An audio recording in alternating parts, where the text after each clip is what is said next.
that fills the faces of the citizens. Our nice good weather and nature that sustains us all, that enables us all to continue each in their own way, because we are all different, even according to each individual's work. But what joins us to become one person is the sweetness from the flavored drink Alleluia Jingati drink and Alleluia Tamarind drink. The flavor that quenches your thirst while at the same time treating and healing your body, because it is 100% natural. Enjoy the drink that has got the tamarind juice in it. Made by Alleluia Reflexology, Healthy Solutions and Nutritional Research Center Limited. Get yourself a bottle of Alleluia from all shops around.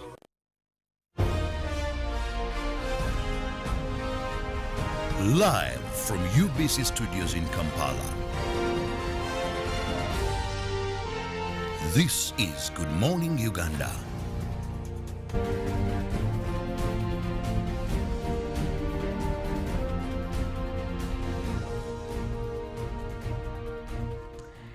Women Crush Wednesday is finally here. Good morning, Uganda. It is Wednesday, 12th of October 2022. Well, the third day of the week, mid-week happiness is what we try to make sure we deliver on a day like this. Who are you crushing on this very specific Wednesday? Who is creating change in your life? Who is creating a change in your society? And when it comes to women, of course, is what I'm talking about this morning. I am Philomena Mastiko.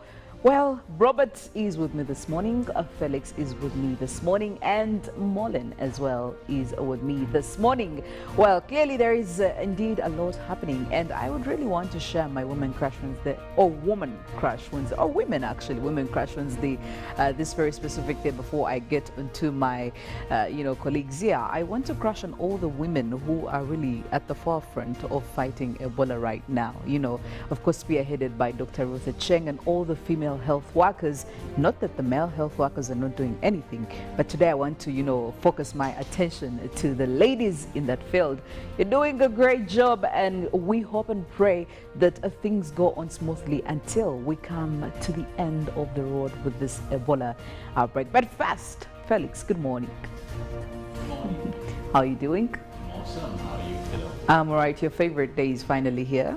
It is my favorite day, and guess what? Today, I've been just reminiscing about, I came driving and thinking about, so who's going to be crushed on today? And guess where my plans? Please, tell us. Have you ever flown with a female pilot? No, I haven't.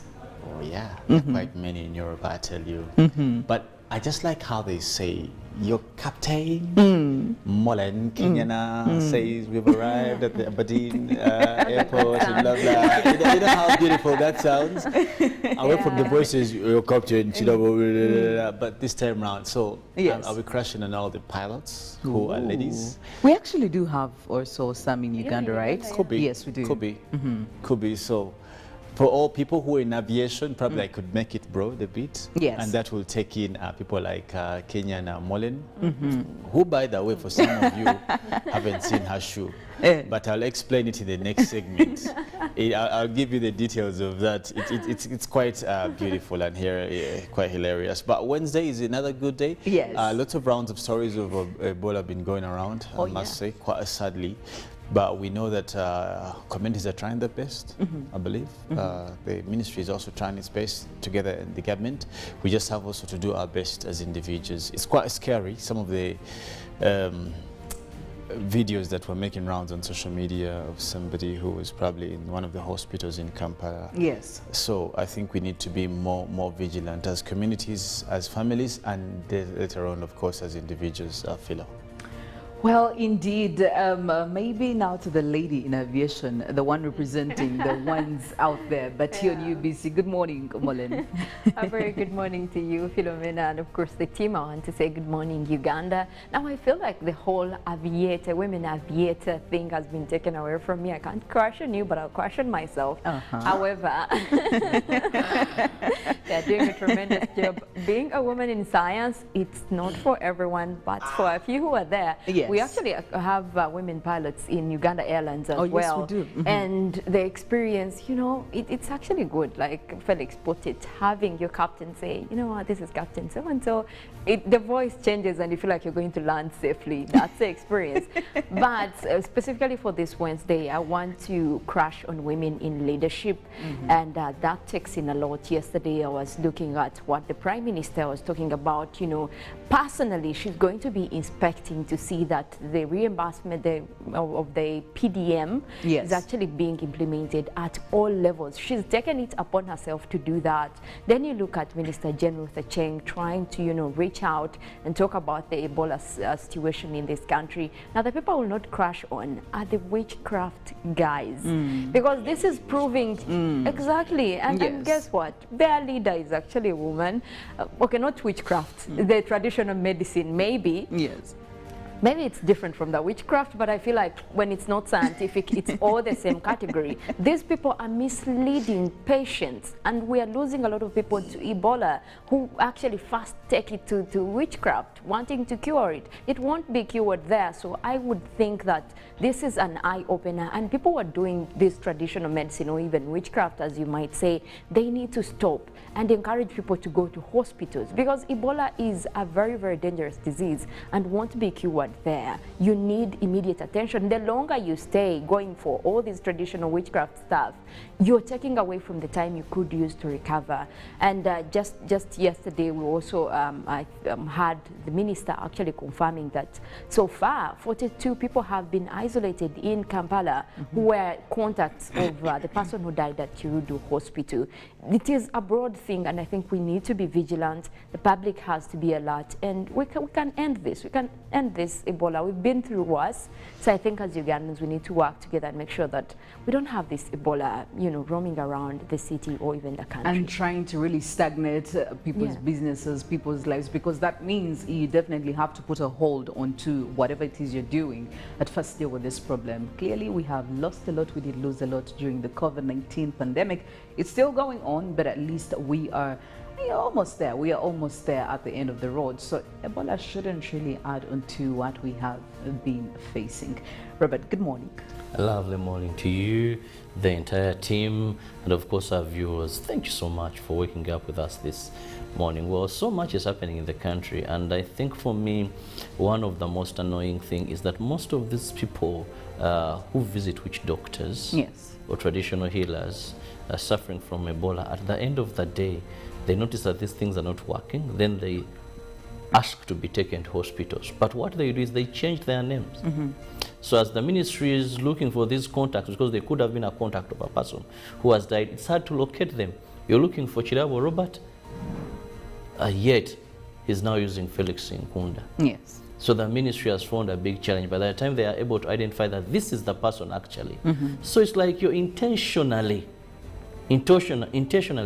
choosing to spread the disease, you know, because by the time I even change my name, then I know there's something funny or fishy I'm doing. So I find that very annoying that Ugandans have lost. If you know this disease can kill, then the first thing that should come to your mind would be, how can I protect the rest? You know, if these sorcerers, whatever, not working, then make sure for you, pronounce that I think I have Ebola, come pick me here. But you come from Uganda, I think by taxi or public means or whatever, you go to Kirabo, you change your name. You know, much as he died, and in African tradition, we don't judge the dead, but I think that is a wrong thing. It shows a bad heart, and we should really be very conscious about it. Well, for me, I choose to crash today on female police officers. I don't know how well-versed you people visit barracks and study the welfare of a police officer, ordinary, no rank police officer in Uganda, what they go through. Colleagues, those people go through a lot. How they sleep. Members, if you go to their accommodation, you just wonder. And some of these are mothers. They spend time sometimes in operations. Sometimes they are on the roads almost from as early as 6 till the end of day. So I choose to crash on those ladies. You do a great job. You may not be appreciated, but at least on behalf of Good Morning Uganda team, we are saying thank you for the good work you're doing, and I choose to crush on you. Well, you do indeed a great job, and like Robert said, we see it, recognize it, and it's amazing. Again, we hope that you continue doing better things. But also getting back to KCCA, KCCA is actually planning to have another registration exercise, and this time around they're saying that they are going to be very tough on whoever or whichever border rider does not partake in this process. Now, this is expected to be happening in 2 months time, that is in December, which really barely comes after a month before a similar exercise did happen. But this time around, few borders did register, meaning that they did not register success in this. But again, this is a topic we have talked about over and over, and I know how a number of you feel about this, but it's happening again. And maybe just to hear from you, Felix, are you a bit optimistic that now that KCCA is fully involved in it, maybe we could see a change? Because previously we have been seeing quite a lot of coordination between KCCA and other stakeholders when it comes to registration of borders in Kampala. Well, we can only hope that they do things differently and try to be smarter this time. Clearly, they have not been that previously. That's why we are still stuck in this same mud. But if they try to do things differently and try to also have consultative involvement with the major or primary stakeholders, who are by far the people who do this business, and make this whole process look for those people, not for KCCA, because entirely it must be that way. Okay. So if they do those things, I guess we'll be good to go. But if they don't, we're going to be back in the mud that stinks, that we've been about time and again. And they're planning to also roll out a training for all borders. Again, this is a request that has been made and fronted by very many Ugandans, asking that most border riders are very reckless on the road. They're very careless. They're not cautious. And they've been asking maybe there should be some sort of training for all the Kampala border riders. Well, I can say to you that your prayers have been answered, because this is again part of the plans that KCCA has. But you know what is interesting with that? Actually, when they registered over 40,000, but what came out is only half of those at least had a few of what they were looking for. Yes. Many didn't have the logbooks for their motorcycles, didn't have third party, didn't have driving permits. So that's why they're working with some organizations to ensure that these riders get the training, though they don't have driving permits, get that training. And one thing that has impressed me is that they're also discussing with Ministry of Works to ensure that these permits are more affordable. Yes. So that a border rider, when they are seeking for a driving license, theirs is cheaper, almost half of the price that an ordinary person pays for to get that license. So I think that is what is a bit there for them. But also so much has to be done. We hope KCCA does not put the cart before the horse, because you talked of designating stages and all that. Yes. Now when you say come December we may begin enforcing and all that, have you put in place what is required of you before you go out to hunt for the borders? Well, that is what we are yet to see. But at the end of the day, safety is what we are looking for. We need people to be very cautious on the road, all road users, by the way, in all categories. And we need those statistics to go down, not just a little bit, but way, way below than they already are, because this has also become quite another hazard that Uganda is dealing with. Well, local stories, international stories are just coming up in a few, but for now we'll look at what is happening right here at home.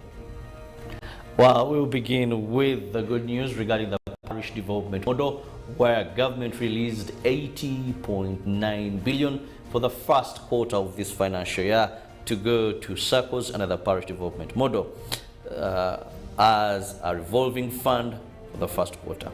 With the funds already on the accounts of individual circles, the Prime Minister Robert Nabanja warned benefiting groups against diverting the funds. Following the rollout of the parish development model project, 8,334 circles have been registered.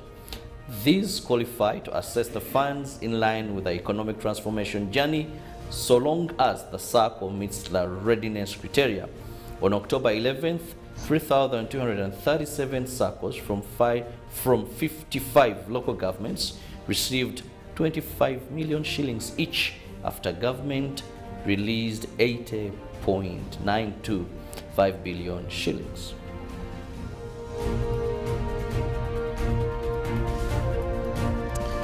Well, still about local stories.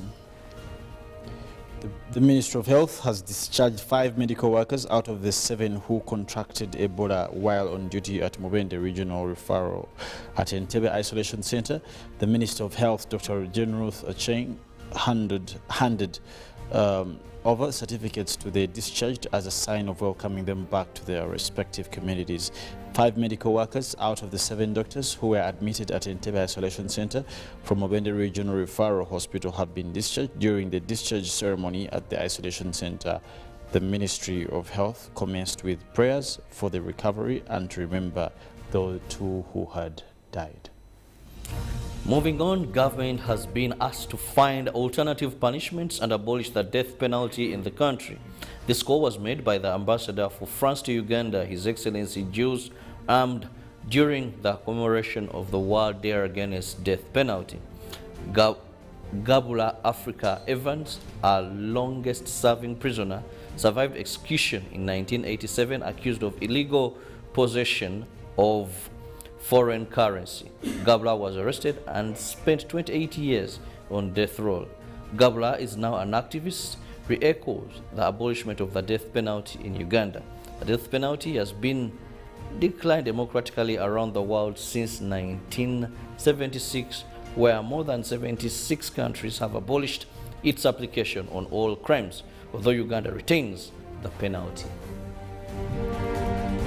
Now, the Chief Alfonso Nyonyintono has launched the civil redress scheme spearheaded by the International Center for Arbitration and Mediation to offer a platform for alternative dispute resolution mechanisms to Uganda. Now, while launching the scheme, Chief Justice Alfonso Nyonyintono was optimistic that it will help address the case backlog, though alternative dispute resolution of cases, this is where one settles his or her matter without using courts, means between the parties.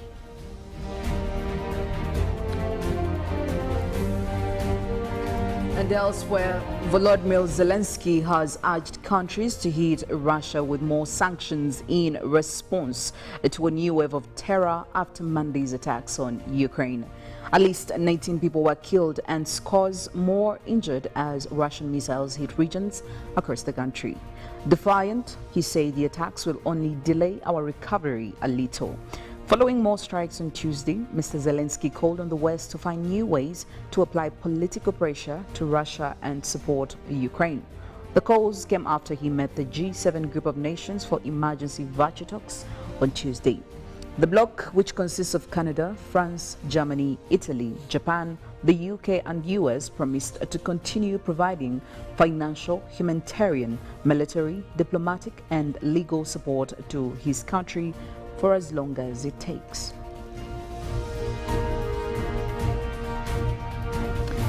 And looking at the coronation of King Charles III and Queen Camilla consort is to be held on Saturday, 6th May at Westminster Abbey, Buckingham Palace has announced. Camilla, the Queen consort, will be alongside the King and will also be crowned in the historic ceremony. King Charles became monarch when his mother, the late Queen, died, but the coronation will mark a symbolic celebration of his new reign. With much pageantry and ritual, the King will be anointed as sovereign and the crown placed on his head. Next year's coronation will be the first for almost 70 years, the last being for Elizabeth II back in June 1953, and the first held on a Saturday since Edward VII in 1902. It is not yet known whether there will be an extra bank holiday added or moved to the coronation weekend, with a bank holiday already scheduled for earlier that week on Monday, 1st May. Back in Africa, Ghana slams waste over low funding for climate change. Now, Ghana's President Nana Akufo-Addo has criticized Western nations for their low financial commitments to addressing issues caused by climate change on the continent. Now, $55 million for 54 countries. This is not fair, Akufo-Addo was quoted as saying by the French state broadcaster RFI on Monday. Now, Akufo, who is also on a 6-day visit to France, where he is expected to meet President Emmanuel Macron, was referring to commitments made during a climate summit in Rotterdam last September. Now, 23 million US dollars from the United Kingdom and 15 million US dollars from Norway, 10 million US dollars from France and 7 million US dollars from Denmark. Now, the adaptation summit had also the mission of mobilizing 25 billion US dollars by 2025. Ridiculously, while the G20 countries are responsible for 80% of emissions, Africa left Rotterdam with pledges of up to 55 million US dollars, the Ghanaian leader said.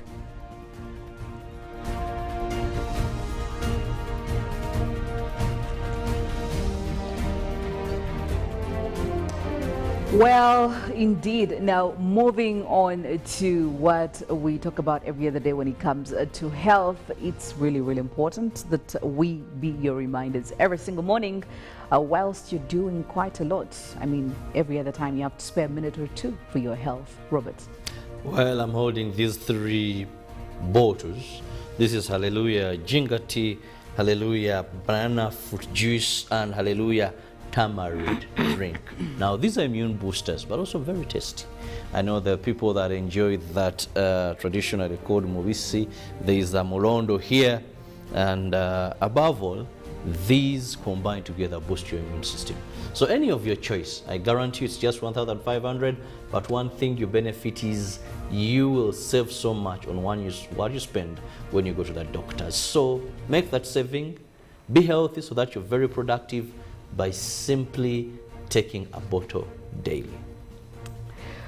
Well, while you are at it, it's also very important that you know His Excellency Yoweri Kaguta Museveni will be addressing the nation later on today. Of course, one of the things that he is expected to be talking about is the Ebola outbreak in Uganda and how far we've gone when it comes to handling it. How are we doing? What are we going to do? What more are we going to do? So it will be airing at exactly 8 p.m. And of course, we here on UBC TV will be broadcasting it live. It's very important that you tune in and see what the head of state has to say. Of course, that's among other many national importance issues. So make sure that you are ready to hear what he has to say. I don't know, but I'm I'm a bit, I don't want to say excited, but I'm so anxious to hear what he has to say.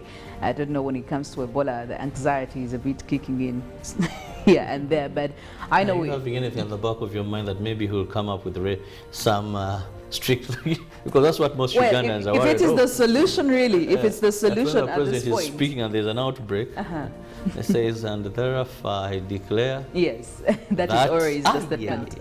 But he did say actually in his last address that he didn't want to put any lockdowns. So I think that is still something that we might be expecting. But also there are other issues. He could be also wanting to talk about the parish development model. Yes. And he also hinted on it actually last time he was talking about it. Now that the money is out there, we do expect that he will talk something about it.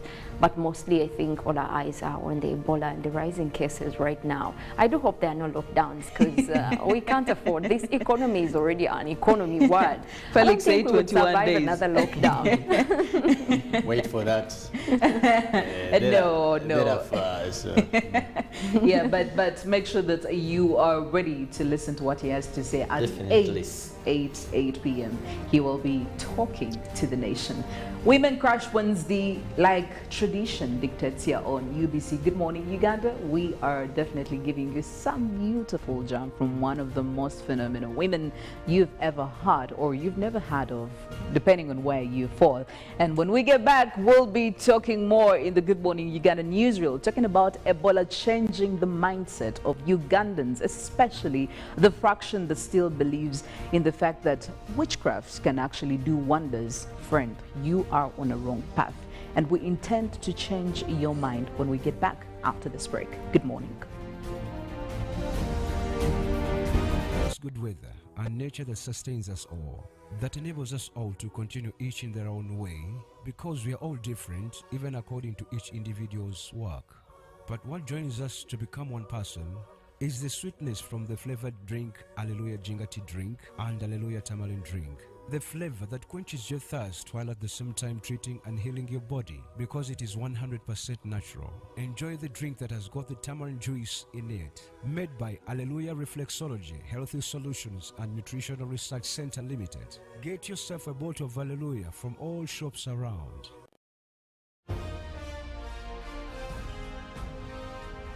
Live from UBC Studios in Kampala.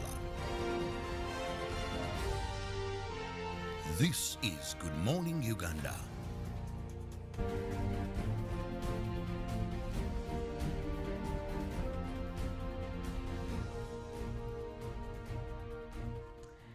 Women Crash Wednesday is finally here. Good morning, Uganda. It is Wednesday, 12th of October 2022. Well, the third day of the week, mid-week happiness is what we try to make sure we deliver on a day like this. Who are you crushing on this very specific Wednesday? Who is creating change in your life? Who is creating a change in your society? And when it comes to women, of course, is what I'm talking about this morning. I am Philomena Mastiko.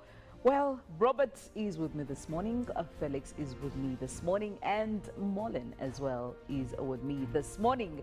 Well, clearly there is indeed a lot happening, and I would really want to share my Women Crush Wednesday, or Woman Crush Wednesday, or Women actually, Women Crush Wednesday, this very specific day before I get into my, colleagues here. I want to crush on all the women who are really at the forefront of fighting Ebola right now. You know, of course, spearheaded by Dr. Ruth Cheng and all the female health workers. Not that the male health workers are not doing anything, but today I want to focus my attention to the ladies in that field. You're doing a great job, and we hope and pray that things go on smoothly until we come to the end of the road with this Ebola outbreak. But first, Felix, good morning. Good morning. How are you doing? Awesome. How are you, Philo? I'm all right. Your favorite day is finally here.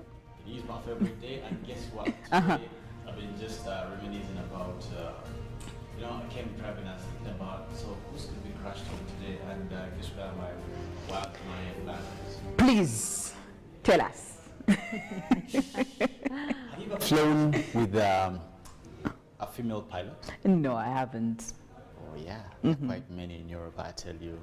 But I just like how they say, your captain, Mollen, Kenyena, says we've arrived at the Aberdeen airport and blah blah. You know how beautiful that sounds?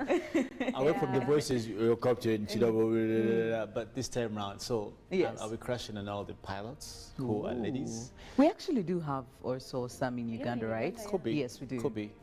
Could be. So for all people who are in aviation, probably I could make it broad a bit. Yes. And that will take in people like Kenyena Mollen, who, by the way, for some of you, haven't seen her shoe. But I'll explain it in the next segment. I'll give you the details of that. It's quite beautiful and quite hilarious. But Wednesday is another good day. Yes. Lots of rounds of stories of Ebola have been going around, I must say, quite sadly. But we know that communities are trying their best, I believe. The ministry is also trying its best together in the government. We just have also to do our best as individuals. It's quite scary, some of the videos that were making rounds on social media of somebody who was probably in one of the hospitals in Kampala. Yes. So I think we need to be more vigilant as communities, as families, and later on, of course, as individuals, Philo. Well, indeed, maybe now to the lady in aviation, the one representing the ones out there, but here on UBC. Good morning, Mollen. A very good morning to you, Philomena, and of course the team. I want to say good morning, Uganda. Now I feel like the whole women aviator thing has been taken away from me. I can't crush on you, but I'll crush on myself. However, they're doing a tremendous job. Being a woman in science, it's not for everyone, but for a few who are there. Yes. We actually have women pilots in Uganda Airlines as well. Yes, we do. And the experience, it's actually good, like Felix. I don't become a leader when there are problems. Behind the headlines. So what are we federating? Whether rats from another country can be, I mean, somebody must be there to hold everybody accountable. Every Wednesday at 10 p.m. First of all, we as elites of Uganda, we have made Museveni the issue. I can tell Museveni is not the problem of Uganda. The problems of Uganda are much deeper. We can change the next 20 presidents and we'll still be this roundabout. Was brought to you by. Simply make a small deposit of 99k and pay the balance mpola. You can pay in daily, weekly or even monthly installments while you enjoy your new phone. So what are you doing today? Visit any MTN shop near you and get the MTN cupboard super easy.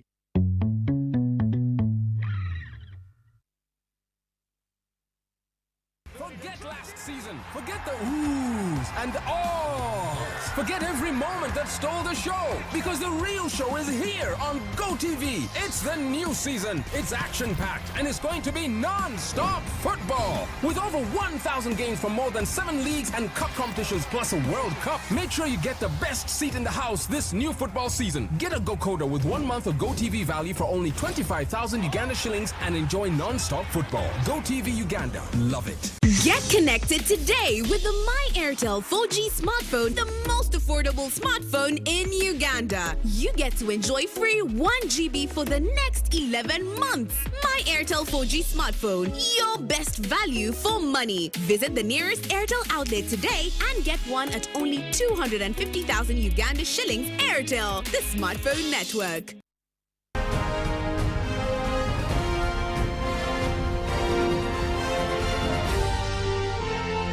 This is Good Morning Uganda.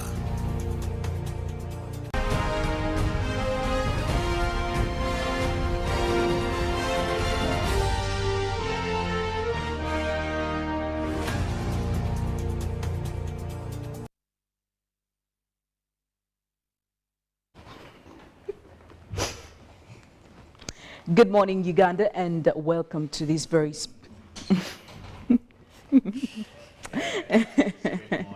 it's a very great morning. Quite filled with humor back here. This is why I always ask people to come and join us, you know, have a cup of coffee right here on Good Morning Uganda. Yeah. You decide to pay us a visit. Well, it is a very special morning indeed and a great Wednesday, but of course matters that we are yet to discuss are about of national importance. And this morning, myself, of course, and Robert and Felix, we would love to talk about Ebola. Now, Ebola has been in the country for a while, and every other day, I must say that the Ministry of Health has done quite a great job in making sure that they curb it, or they try to make sure that it doesn't spread to other, districts from the time it was declared in Mubende, which is the epicenter right now. Now, of course, as we go on, we have sadly lost a couple of people. We've had health workers that have also contracted this this viral infection, but also we've had people that have recovered from it, which I also believe that brings some encouragement and some hope amongst the Ugandan population.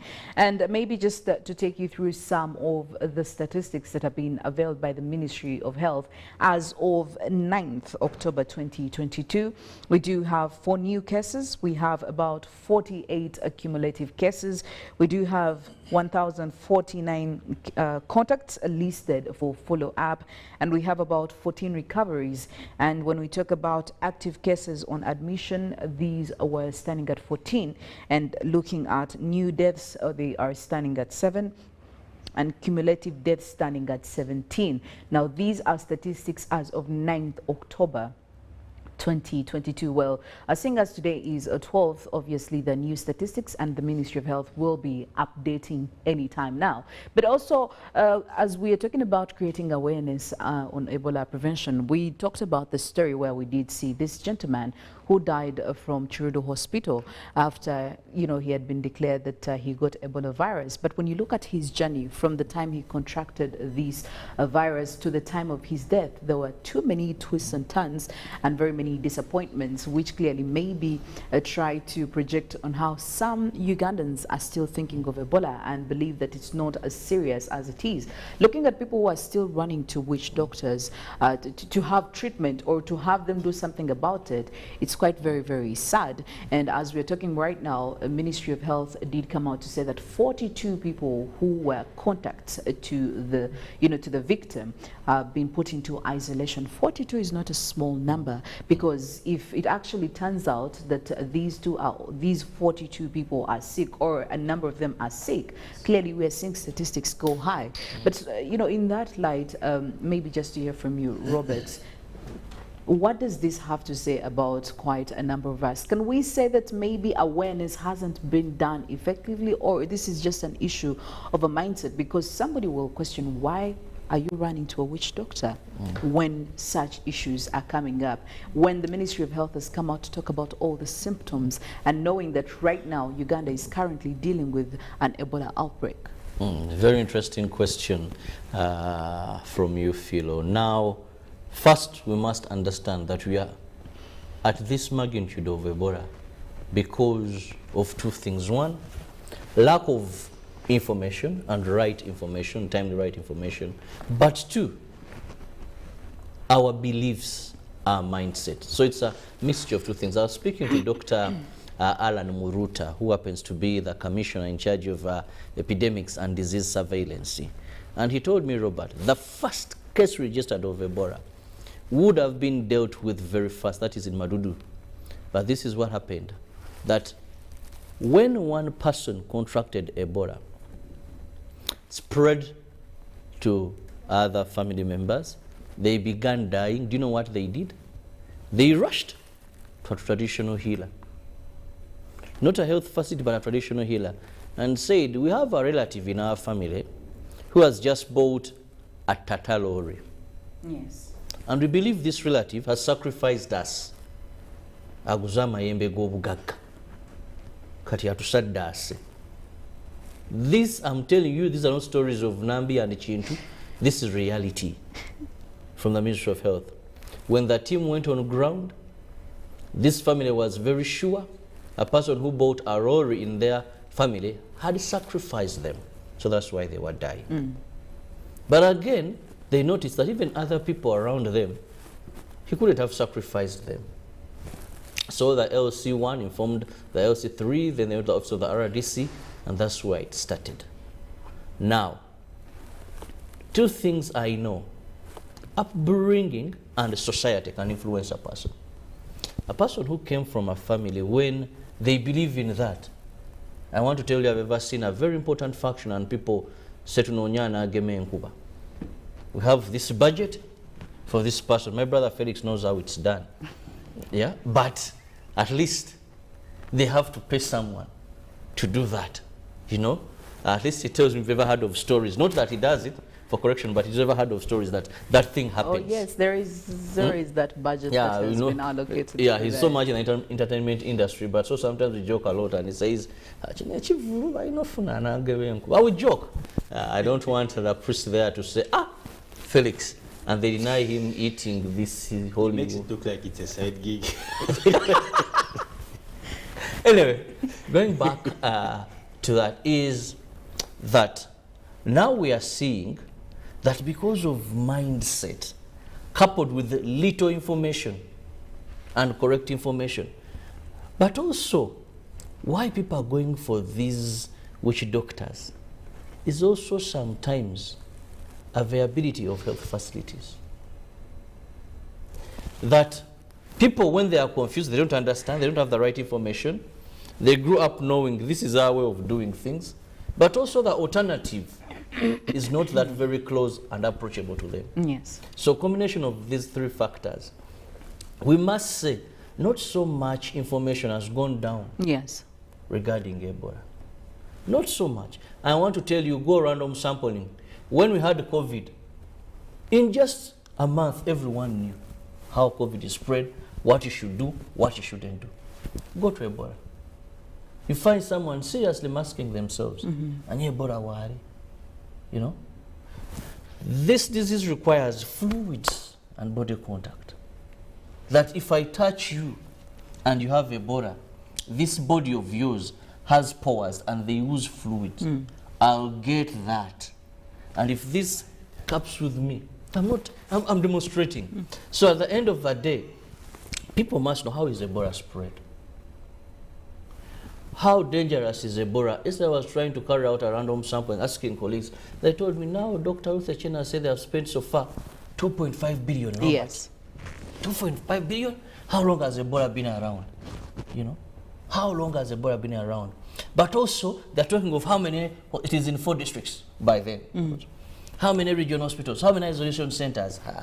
There's also that people are not taking this, maybe because of what they think has happened with the previous ways, where maybe some officials or government has failed to provide accountability. Maybe they think some resources have been just wasted and squandered. People have stolen this money.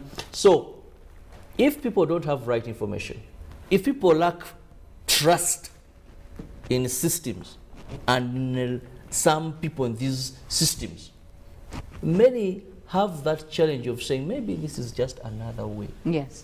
Then others are saying no.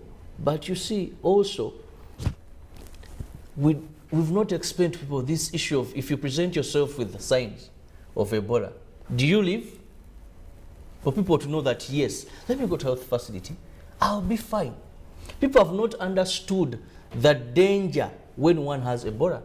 That is why you find that a person will go to the witch doctors and fail, then change name and be taken to a health facility.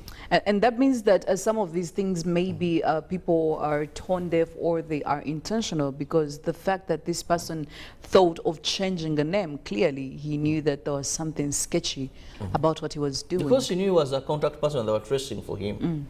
But if people know the danger and have the right information, the first thing this person knows, that even the person going to take you to hospital, the chances you're going to transmit this disease to this person. So for me, I believe there is a knowledge gap. More sensitization should be still done, but also people should have the right information that there is life after Ebola. We've seen 5 doctors discharged. Yes. Recoveries, we have them. That Ebola is not a death sentence. Okay. Now, speaking of interventions, Felix, we've also seen some societies, some communities who have just decided to come up with their own intervention ways. Earlier on, we were talking about the people in Kasanda who are making sure that there is no new entrant, okay, when it comes... The miners. Yeah, the miners. If you've not been with us all this while, right now, it's you cannot join us. I mean, can we say that if we try to do all that in all our societies, could that also help? Could that give us a bit of some percentage when it comes to prevention? I think it directly links into what Robert has been saying in relation to knowledge. You see, you can only react from a point of knowledge. You know, you can't cause reaction from a point of ignorance and diversion, and that is the biggest challenge for this particular campaign. The diversions are quite available, and the information is not very much available. So that's where we have the mismatch. Uganda being a multilingual state, that's the biggest challenge, that most of the discussions we have, just like one we are having right now, is only limited to a particular dialect of speech, which is English, for that matter. Now, I don't know how many people do pick up this information and take it reasonably well. Secondly, the channels of passing on information, I think the ministry has chosen to use basically the traditional methods, which there's nothing wrong with that, but where are the people's ears and eyes in this 21st century, for me, in my assessment? On a spectrum of 10 people, let's do a study, and I can use the 2 of us or 3 of us in studio. How many times do you watch TV, Philo, in a day? Versus how many times you check your phone? You get the point. So the question is, are we putting the right information through the right channels? Whenever you open your phone, people have WhatsApps, Twitters, Instagram, Snapchat, WeChat, all the chats and all these things. Short messages, I remember during politics. Exactly, yes, that SMS messages. now. That's why I'm saying that how many times do you check your phone versus how many times do you listen to a radio or watch TV? Now, that informs us on what medium of communication we shall choose as a government. A person on average, in my opinion, we don't really researched, you will check your phone more than 100 times a day. How many times do you sit and watch a TV to wait for an advert to pass? You get the point. We could be having, these guys at the ministry will tell you, we have put adverts on TV, but the question is, who is watching TV? Yes. How many times, even myself, if I'm not home by around 8, I never watch TV. And that can happen for more than 3, 4, 5 months. You end up watching it on your phone. Because whatever is on TV, I can actually access on my phone. Yes. As I've said, I will check this phone every after 5 or 10 minutes if I'm not in a pressed situation, either attending like I am right now on TV. Immediately I get off, the first thing I do is check phone. So the reason why I bring in this whole example is, are we in the right places with the right information? Now, the other people are in their own places with the wrong information, like the issue of the witch doctors. And I have nothing against them. Don't point to this. Issue of witch doctors. And every time they kept on talking about witch doctors, I kept on telling Mollen, please don't offend Bob, don't offend Bob. So I hope he's not offended. He has been one of the advocates of being a customary, whatever, those things you do. But away from all that, for me, I would want today to pick my focus on issues of communication. You see, communication is wide. It's not a matter of throwing information there. And this is what the minister keeps on saying. But we have adverts. But I've simply told you, on the average, when you go to local places where we have this challenge, how do people communicate? How do people communicate? For me, megaphones, megaphones. How have we engaged the local councils? Have we talked about, he said something about life after, like people, and this was the stigma, just like it was in the hype of the coronavirus then. Yeah. The issue of the stigma is the big, people fear. The reason why people keep running away from hospitals is the stigma. That once they say you have Ebola, you are sentenced already, and they are starting to dig your grave. That's the perception. You get the point. How many people have we brought on board? I think for me, these are the things we have to do. Yes. We have been in the situation of Ebola before. And we have come out of it. Probably the previous was worse because we didn't have the most technology, we didn't have good researchers, we didn't have facilities like we do, yes. We didn't have a budget like we do. We have already gotten grants in this very few period of time. I think from the UK, though you said one of the two gave us some good. But even the number of recoveries we are registering very right now, promising. Yes. Very promising. Yeah. How do we use this away from just doing a news story on UBC? How do we use this to change the mindset?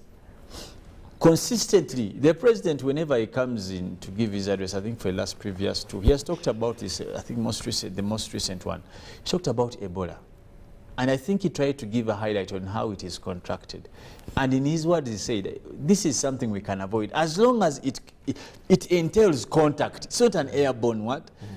It means that it's about also hygiene.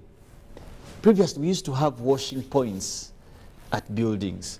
These things look a bit, you know, clumsy, yes. But they're the ones that actually go to save a big deal. The SOPs for Ebola have been here before. If you remember, I think I was in either secondary or primary. They told us, don't shake hands. I remember there was a time we didn't shake hands in the church. They told us, but I see people, what the hell, yes. Man? I think also this matter that it's not yet in Kampala, it's not yet with us. Well, it's now in Kampala. So, do you have to wait for it to be in Kampala? Yes. Just like the Baganda say, why, if you want to carry something, why do you want to first let it get cluttered in mud? I think we have not taken this serious, as all of us have tried to highlight. And this is the tendency of Ugandans in particular, for some of you who have been around for some time. In everything, a back seat until we can't fit in the front seat anymore.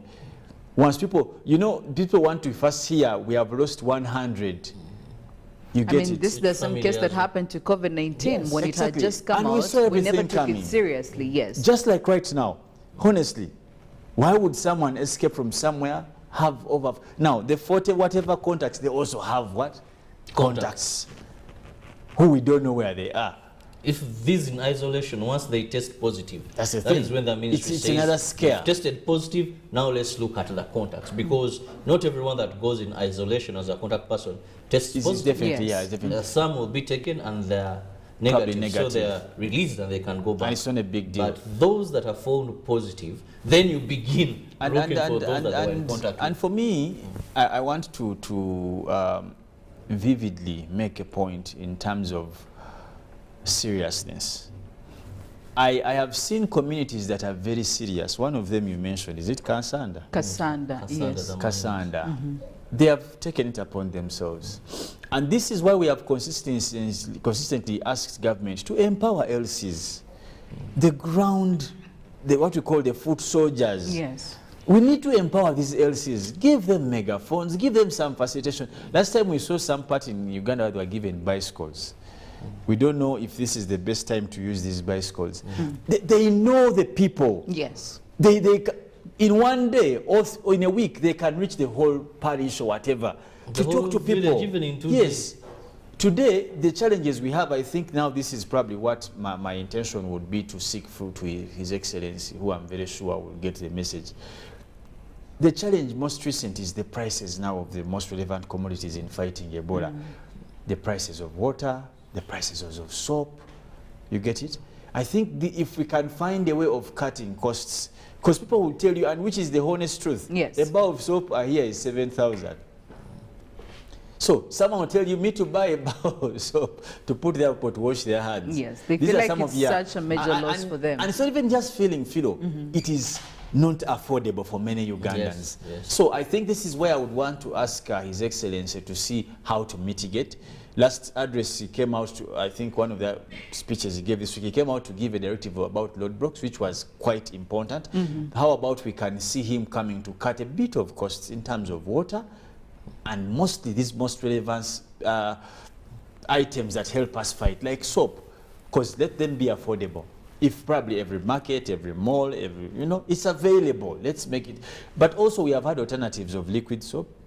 And I've found liquid soap very cheap than I don't know how effective it is. I think the supply is really a bit high right now. So I think only that the problem is that the manufacturers of liquid soap are black market manufacturers. That's why we don't see it very much on the market. Most of them sell in used mineral water bottles. Most of it is done in cottage industries, home. Actually, the backyards. But this is what I think we need to empower, because trust me, if we have the people who produce this subsidiary production, small scale production, if we help them get their goods on the market, with these prices of these bar soaps of 7,000, and someone can sell you a jerrycan, a 5-liter jerrycan of liquid soap at about 10,000, which can take you for a month or so, wouldn't be suffering, by the way. So in this speech, I would expect to see some of these things that help us bring down the rapid spread of Ebola as it is. Ebola management, how can communities prevent the spread of the deadly Ebola? How can communities prevent the spread of deadly Ebola? Well, as we speak, we did lose one patient at Kirabo Hospital. So if you've been questioning and trying to track how far Ebola has gone, I could tell you confidently that it's now in Kampala. 42 people are already in isolation because they are believed to have been contacts of the victims. So again, like Felix over here said, we cannot wait for things to get to the extreme bit for you to start being very cautious. I mean, I don't even know why we have this habit as Ugandans. We just need to break it because we don't believe until we actually see. And by the time we see, by the time we witness it, things have a bit gotten out of hand. But also, recoveries have been made, so there is some hope over there. But we're not saying go and be very reckless because it's not a given. So the Ministry of Health is doing all they can, and all the health workers are doing all they can, but also you as an individual, you have to do all that you have to do to make sure that you are in a safer space. And of course, much later on, I'll be taking you through some of the ways Ebola can be transmitted and how you can actually prevent it. Well, if you never knew, you could actually prevent this. As you're trying to wind up, Felix, rather Roberts, how do we get to fill this gap of mindset? Because that is where my issue is. The fact that people still believe that, listen, for me, I have to go to this person, as opposed to going to a health facility to make sure you get checked to be very certain of what exactly is in your body. How do we get to infiltrate people's mindsets so that they know the right thing to do when they see some of these things?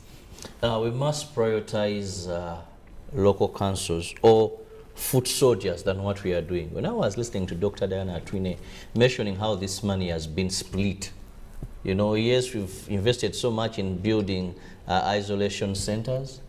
We've invested so much on regional hospitals. This is in a case we have a patient. And I thank government, that is very good, that when someone contracts, they notify the authorities, they can get treatment. But I grew up hearing this saying, prevention is better than cure. Now, I heard of that 400 million that has been given for fuel, this, but when, and I want to emphasize this, even during the time of COVID, this top bottom approach is a wrong thing. We need to go back to bottom up approach. You're going to have people from Kampala go to Mubende, go where? Camp, Padiem. You talk of village health teams. How active and well facilitated are they? LCs, how active and well facilitated are they? How informed are they? Because villages are not like Kampala. A chairman also one in the village is a powerful person. Leave alone here where you have a Felix who doesn't even need to know if that person exists. He goes, works, comes, drives, enters his gate. But at village level, that person is very powerful. That makes it look like it. Why? My gate is a It's not a problem, but I'm saying you find it not so much necessary that you need your chairman elsewhere. Yes. Even if you're selling your land, speaking, they are you simply go to get lawyers, do for me in this. Kampala, For yes. them, so much is centered. If Felix has a problem, we go to court. Yes. For them, they run to the LC in Kuropia Mukachiko. So there's so much into that, the LCs. And these are very knowledgeable. So how do we empower them? Why a person will contract Ebola and run to another area is because we've not empowered these people. They could not, and also will tell you, because most of the times they're even informed chairman to feed on ground, yeah. You know, chairman to feed it. So they're the first people to inform. So how would you want them to be empowered? I think that's one, key. Avail the right information to them. The ministry. The ministry. Avail the right information to them. That's right. There is money flying around. Oh, there is? What are we talking about? Your government releases. There is money flying around. So far they have told you 2.5 billion has been spent. Yes. Catch that money. Yeah. So what percentage is going to these foot soldiers to make them active in terms of allowances? Because in all the allocations, yes. How are we you empowering? haven't had, How are you voluntary? Why are you not doing voluntary? You know? So it must go to a level where, because these are foot soldiers, these are foot soldiers. You know, every time we relied on these people that they will, because these are foot soldiers, they have to move. Sometimes they may even need like megaphones. Binebizinda. Bantu bange bora sidogo all that. They need batteries. That really sounds like he has done this before. But for you to simply assume that it is going to be automatic for them to do that, that is why you are facing these problems. For me, I believe we empower them, give them information. They know even where the witch doctors are. But so, Philo, just lastly to add to what Uncle Bob is saying, I think we also need, away from empowering, he did focus on villages at that level, which is quite valid. But I also think that we need to give information to the medical officers. Not every medical officer has information on how to handle or the skills to handle Ebola. In as much as, yes, we need to train. I think in the most risk areas, we need to train the medical officers, starting from the gate man to the cleaners, later on to the superintendents in the line of medicine. Because we have lost doctors already. Now, if medical officers are dying, how about the people, the one inch? They'll be like, whatever now, how about you get the point? So I think it's key that we also train, facilitate them. Most of the biggest challenges we have in medical or health centers or health institutions, that they don't have the protective gear, the gloves, the masks, these or like overalls, I think, all this kind of things. So I think it's important for us, Philo, also as we do try to put this word out there, let the ministry, in as much as Robert says is flying money, let it fly to also hospitals and health facilities, both private and public government. Okay. Now, speaking of Ebola, just make sure that you are very much alert and you are quite observative when it comes to the signs and symptoms of Ebola. There is a sudden onset of fever, and when you will get a headache, or somebody will be telling you they have quite a headache, muscle pain, intense body weakness, bleeding from body openings. We're talking about the nose, we're talking about the ears and all the other body openings. Then there is a sore throat. We're looking at vomiting, we're looking at bloody diarrhea and or urine. Okay, so look out for these signs and symptoms. They can actually start from 2 to 21 days of contact with an infected person or body. Now, if you see these things, if you see some of these signs and symptoms, please report all suspected cases to the nearest health facility immediately, or send a free SMS to you report on 8500, or you can call the toll-free on 0800 00066. Please don't go to a witch doctor or anybody else. Report to the nearest health facility immediately. Now, how does Ebola spread? Number one, through wounds on the skin, touching sick or dead animals, touching a person infected with Ebola, touching the vomit of an infected person, touching the fecal matter or urine of an infected person, having sexual intercourse with an infected person, sharing utensils and food with an infected person, touching the bedding of an infected person, and touching the clothes of an infected person. If there is a suspect in your house, in your community, please make sure you don't do any of the things I have just talked about. Remember, we're in the fight of preventing Ebola. We are trying as much to make sure that we don't have numbers go higher, especially people catching the virus and people dying from the virus. What we want to see is a number of recoveries going high.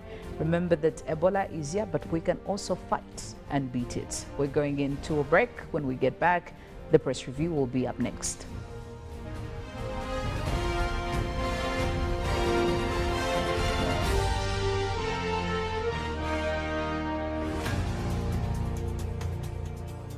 Stay connected on the largest 4G network in Uganda using the Airtel 4G Pocket MiFi at only 75,000 Uganda shillings. It comes with 15 GBs free, valid for a month. You can connect up to 10 of your friends and family at a go. Visit the nearest Airtel shop to get one today, or call 0800 333 330 for free delivery within Kampala. Dial *175 *9# to activate free 15 GBs. Airtel, the smartphone network. We bring you a fresh, well-researched program to help you identify opportunities for investment, job creation, growing your entrepreneurial skills, wealth creation, and social transformation. We have a product that is ready for schools, supermarkets. Create wealth, transform livelihoods. Every week, we showcase opportunities for creating new products and services. I now harvest a lot of cocoa. When I harvest it, I sell. After selling, I put money in my project. I have 2 projects. 1 is for construction of my house, 2 is for educating my children. Excellence in innovation, the passion and drive to succeed, and the right mindset to grow your business. Create wealth, transform livelihoods. Brought to you by Operation Wealth Creation.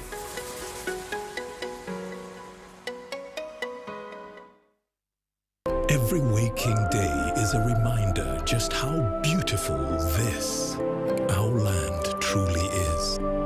The kind of beauty that you can only find here, in the lush green all around us and the wondrous sights within.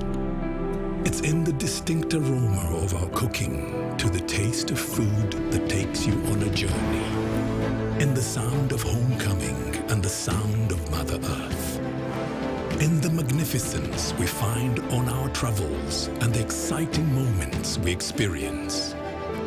Ours is the kind of beauty that comes in all things big and small.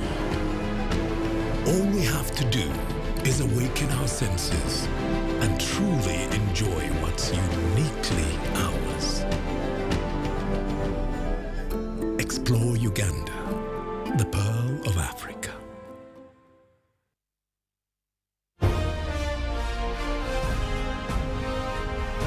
Live from UBC Studios in Kampala. This is Good Morning Uganda.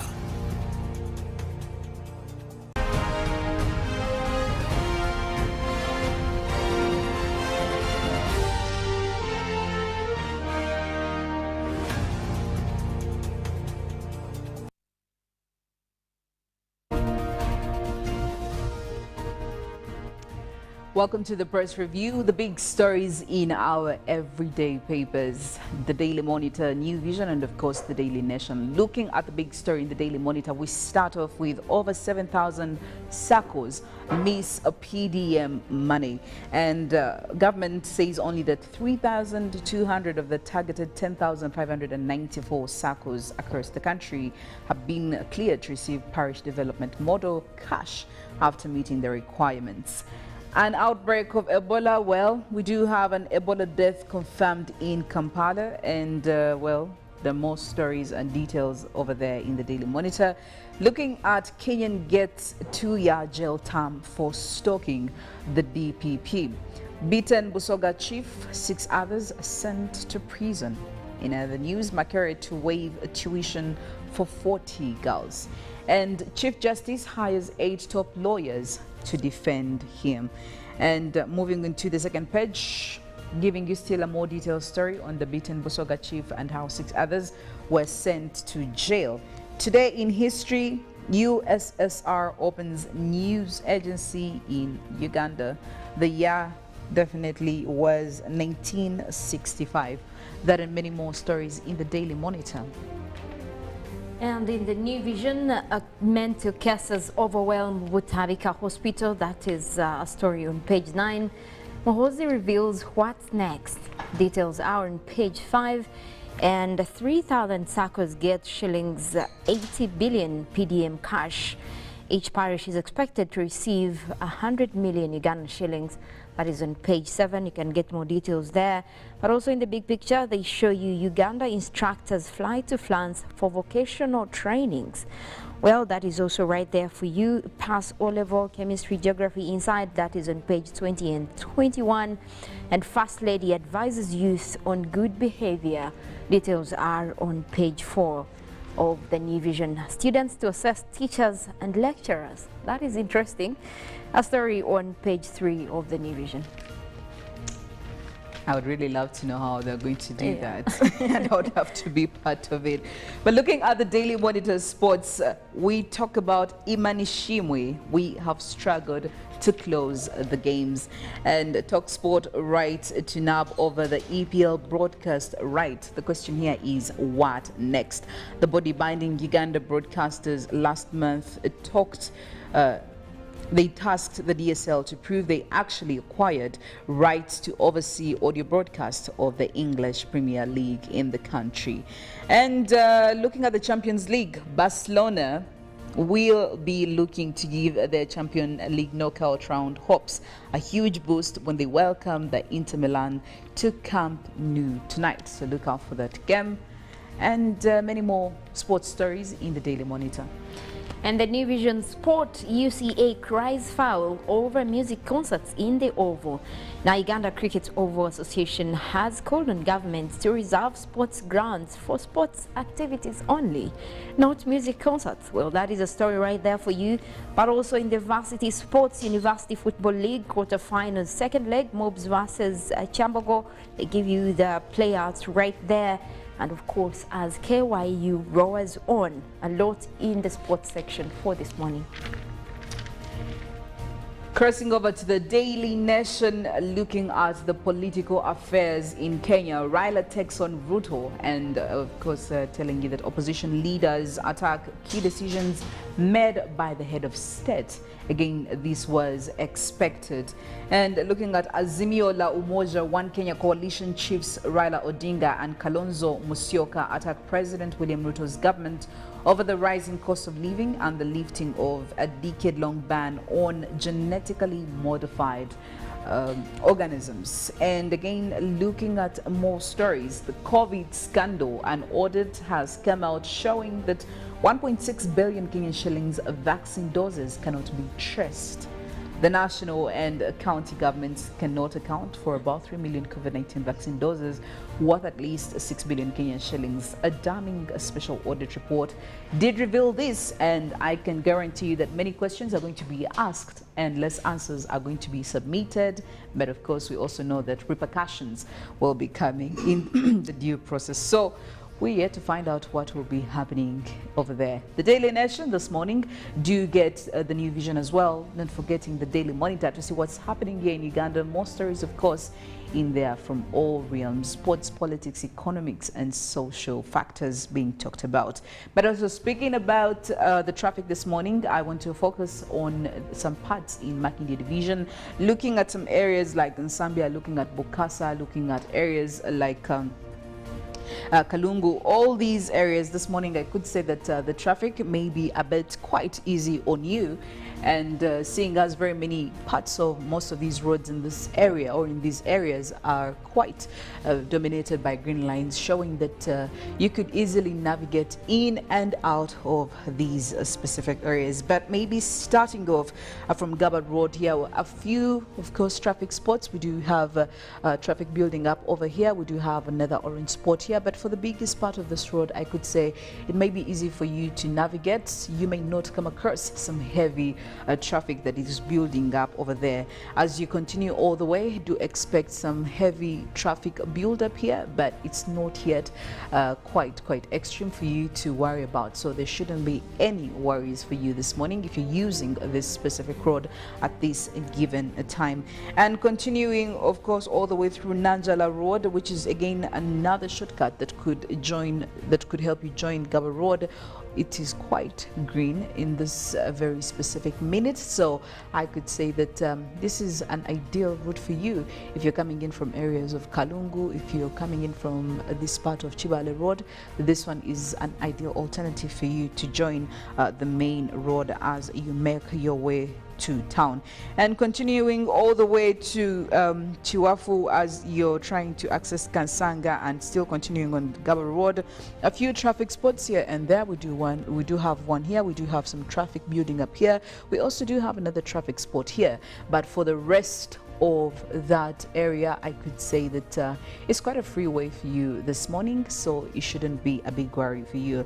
Looking at Muyenga as you're trying to join into Bukasa Road, that route over there has some traffic building up on it about here and there as you're joining, of course, the Bukasa Road. But again, like I said, it shouldn't be so problematic for you this morning. Bukasa Road this morning is very free. You could easily navigate without any hindrances. You can see the green stretches are very dominant from all this other upper part, from the lower part headed towards town. So I could say that this may be the ideal route for you to use this morning. And as you're joining Namongo Road, do be very wary of the traffic that is also building up in Namongo. Namongo is quite a very busy place. We do have very many cyclists, we do have very many pedestrians, road users, and it's also quite a business sport. So you need to know that there is traffic building up over there, but it shouldn't make your transportation quite hard as you're joining into town. Looking at the industrial area, well, this one has a different story to tell. There is heavy traffic over here. The 5th Street is going to be quite a bit very hectic for you to navigate because the traffic has taken over this stretch and this stretch as well. And looking at the 6th Street, well, it could be an easy route for you because the traffic hasn't yet built up over there as you're trying to join the main road, which is the Kampala Ginger Road. That one has a different story to tell because the traffic is already heavy. Same story goes for Mukwano Road. If you're coming in from Zambia, this is going to be problematic because traffic is already built over here. We do even, as you're accessing the roundabout, the further you go, the heavier the traffic. So put that at the back of your mind as you plan your journey coming in from all these areas in Makindye Division, and try to make sure that you have planned ahead if you haven't yet left home. Well, that's it from the traffic updates this morning. I now leave you to Mollen to give you more coming in from the climate and weather perspective. I want to wish you a wonderful Wednesday morning. Please be careful. Ebola is out there, so do what you have to do to make sure that we cut down the numbers. We don't want you to be part of the statistics. I am Philomena Mastiko.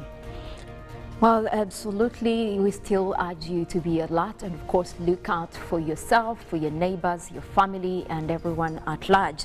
But also, we want to follow up on more stories coming in within the climate and weather arena, and following up, new updates have emerged on the floods in Nigeria. Now, over 80 people have been confirmed dead, with 76 people having capsized within the flood waters that hit Nigeria. That is within the rainy system that started off earlier by Thursday.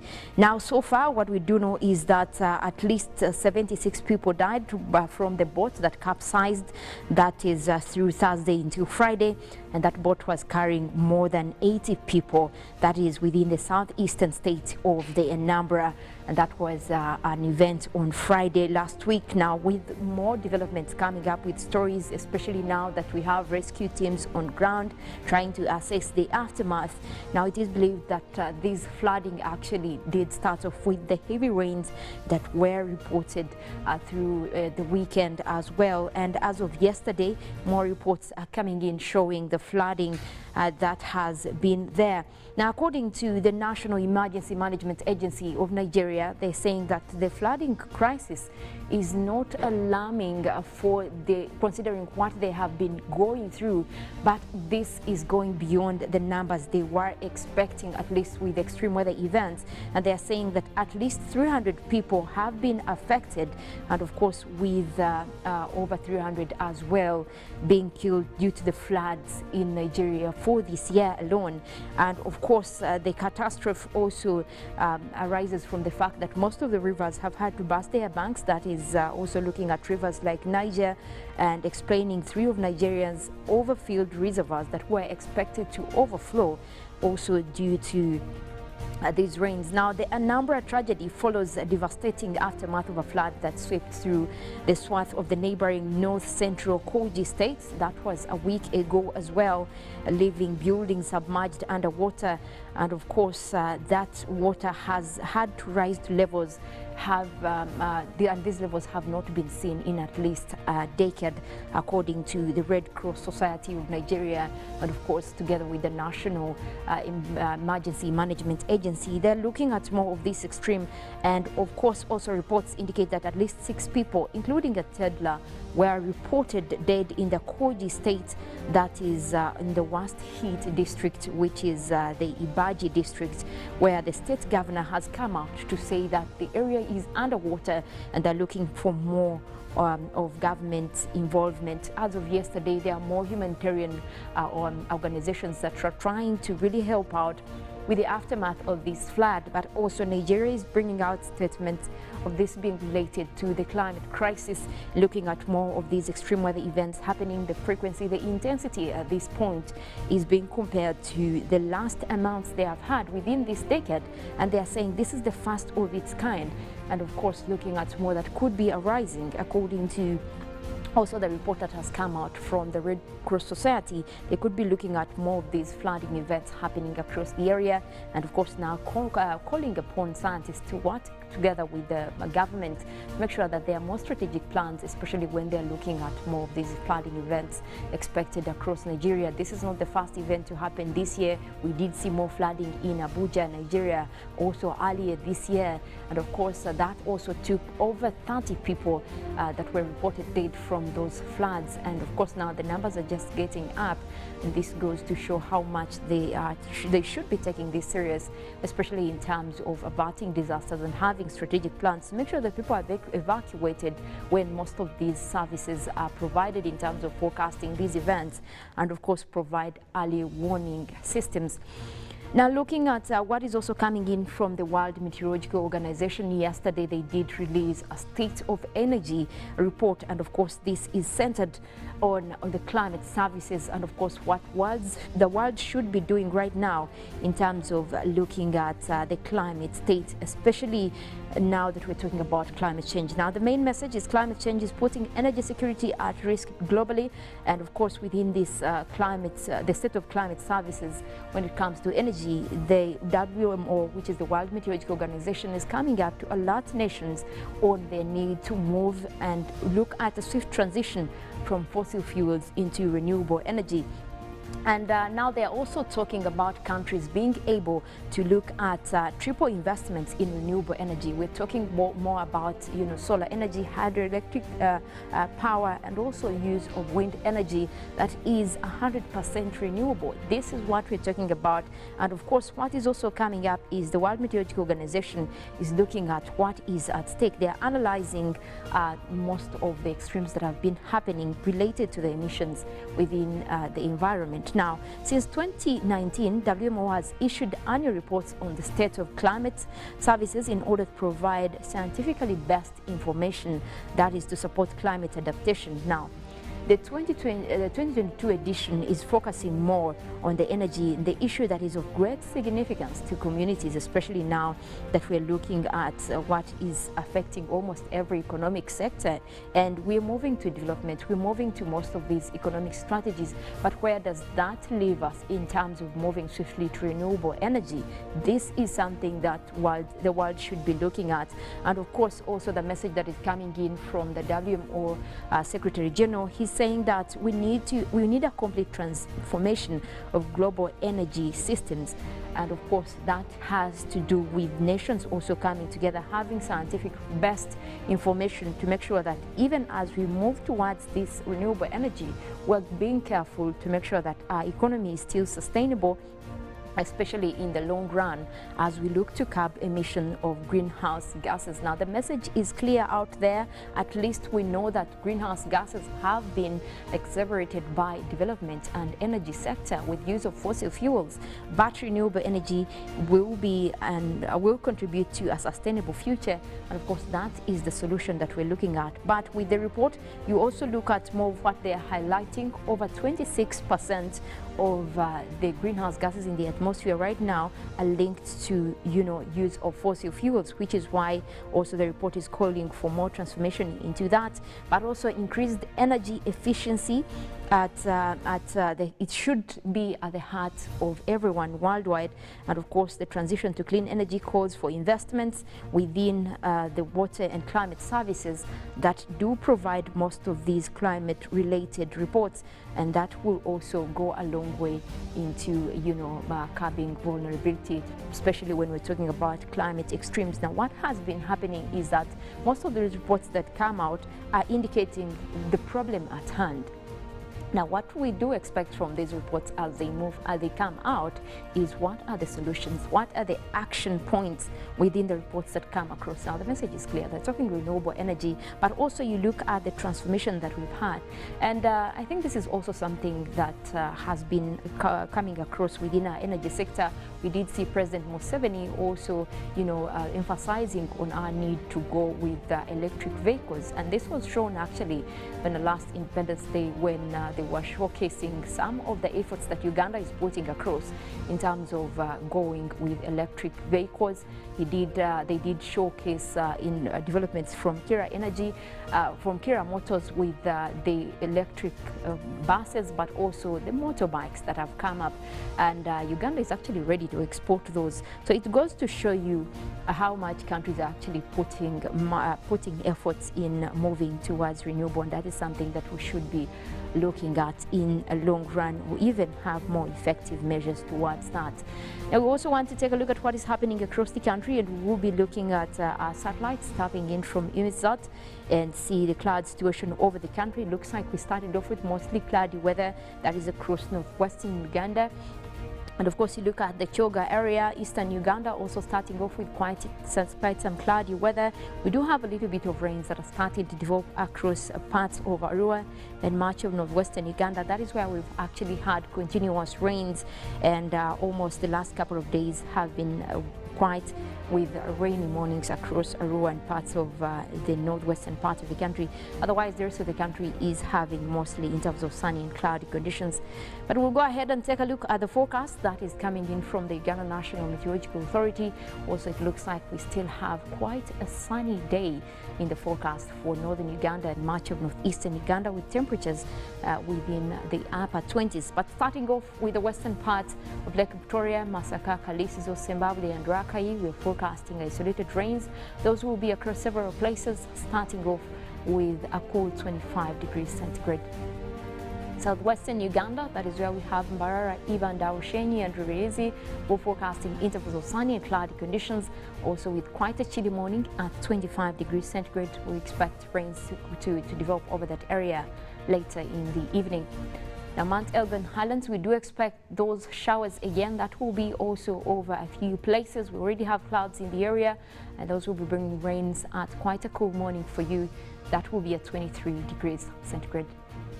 Now, looking at the eastern side of Lake Victoria, that is where we have Tororo, Busia, Iganga and Jinja. We're forecasting light showers that will be across several places as well. Starting off with quite a pleasant 26 degrees centigrade. We do expect that system to continue into the afternoon. Eastern Uganda, we do have mostly sunny conditions in the forecast. We will have intervals of cloudy conditions as well, starting off with a chilly 25 that will be across Soroti, Katakwi, Amuri as well as Kumi. Now, looking at the eastern part of central, Wero, Woblenzi, Bururi and KCCA, we're forecasting rains that will be starting off at 24 degrees centigrade, but also that will be over a few places and in smaller quantities, not much to really interrupt your day. We expect that system to redevelop later in the afternoon as well. Now, across the central part of northern Uganda, Gulu, Kitgum, Padel, Ajumani, we have cloudy conditions as we speak over the area right now. Those are expected to bring in rains later as the morning progresses, starting off with quite a chilly 25 degrees centigrade. And of course, with rainy conditions expected over there, that system will clear though for sunny conditions later in the afternoon. At the central part of Lake Victoria Basin, where we have Mukono, Kampala, Entebbe and Wakiso, also forecasting those rains again. Those will be across several places. Starting off with a chilly 25, we do expect that system as well to develop over several places later in the afternoon. And of course, more wet weather activities in the forecast for the southern part of Uganda, mostly also along the western sector. That takes in areas of the Kyoga region as well. That could look forward to those rains later in the afternoon. Otherwise, we continue with a sunny morning for the Karamoja region. Also sunny conditions expected as well later in the afternoon across Karamoja, parts of eastern Uganda, as well as the central part of northern Uganda. That is what you can look out for, and of course be prepared for those weather conditions. Well, that is it in terms of weather updates for this morning. We do have Good Morning Uganda agenda coming up, so stay tuned, and of course we have more with sports highlights as well. My name is Mollen, Kenyena. I want to wish you a lovely morning.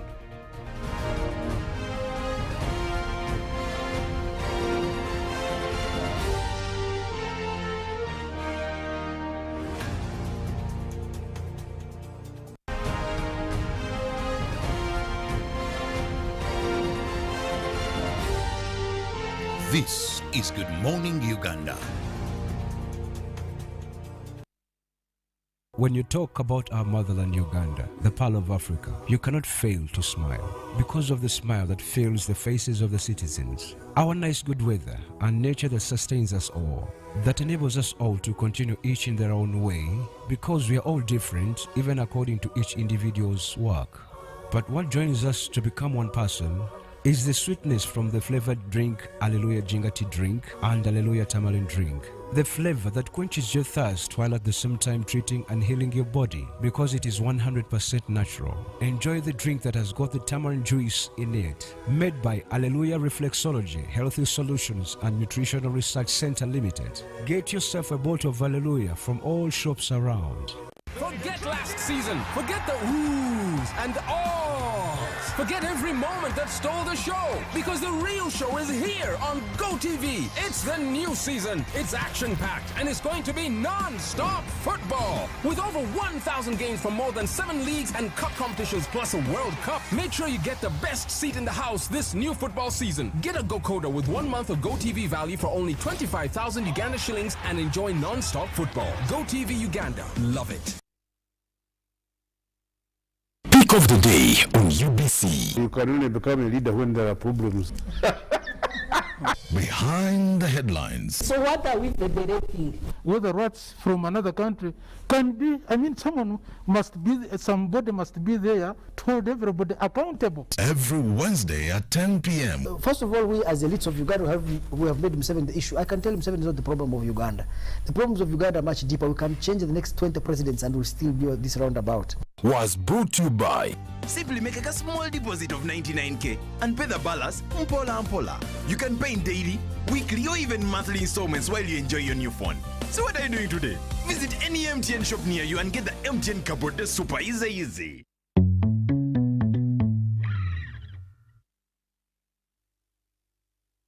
Every waking day is a reminder just how beautiful this, our land, truly is.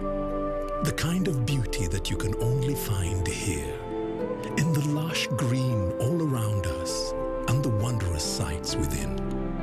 It's in the distinct aroma of our cooking, to the taste of food that takes you on a journey, in the sound of homecoming and the sound of Mother Earth, in the magnificence we find on our travels and the exciting moments we experience.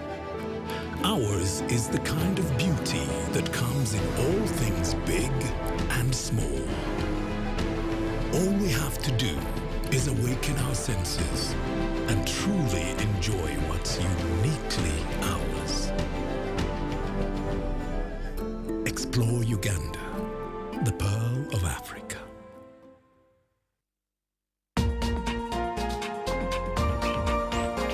A logical, deeper conversation. How many teachers in Uganda did you consult? But there's a mistake we are making. Which is good. Which is good. Which is good. Which is good. We went to this school, we ran it to Western, we ran it to Northern, we ran it, then you come. Isn't that an achievement? Objective and non-partisan. Honorable Minister, there were a number of points. I want to start with you. Straight from the hearts of open-minded men and women. Money tends to move faster at night.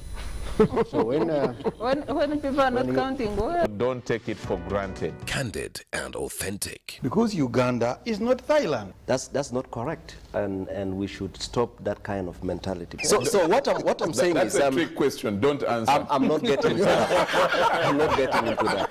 Tell him you speak low. I think that's where we are beginning to have a problem. I think what is going to kill the parish model are all the misconceptions on how it's supposed to run. I know that the Prime Minister is listening. Behind the headlines. Charles, let us agree. We liberalized the economy. We are several nations put it together. Why don't you appreciate that? What if it fails? I'm happy and to he's answer. a good lawyer because Amin is not in power. The parish development committee is functional. It is there. That there is a parish chief, that the beneficiary is doing. So we look at expenditure. We don't look at revenue. And that is the challenge we are giving them from Minister of Finance. Your fountain of new knowledge, flowing into the mass body of knowledge. First get the knowledge of Bukedia, how they want to be modernized. Every Wednesday, 10 p.m. on your public broadcaster. You return money to the treasury, which is meant for the people. UBC, inspiring Uganda.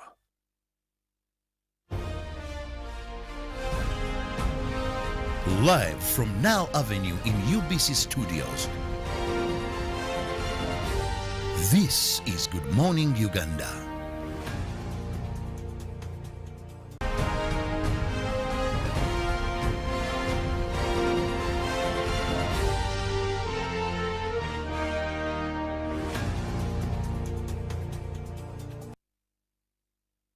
At exactly 8 a.m. Thank you for keeping it on UBC TV and welcome to Good Morning Uganda Agenda. In case you've joined, this show starts at exactly 6:30, so make it a date with us every weekday. We spice up your morning with relevant information, jokes, light moments here and there, so we set the pace for your day. What a show that you shouldn't miss. Well, in this particular segment, we usually have a guest in our studios and discuss issues of national concern, and you're able to give us feedback by simply going on our social media platforms and we get your feedback. Now, this morning, we want to handle an issue that has been talked about on international forums. President, His Excellency, has talked about it.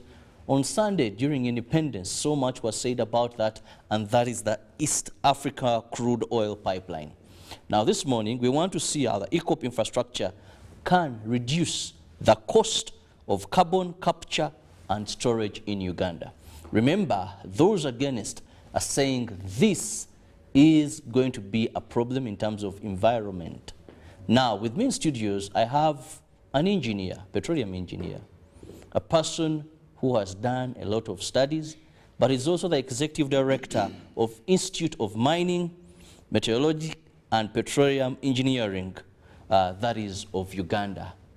He is Engineer Janad Asimwe. I'm told also Akiki is the name I shouldn't skip.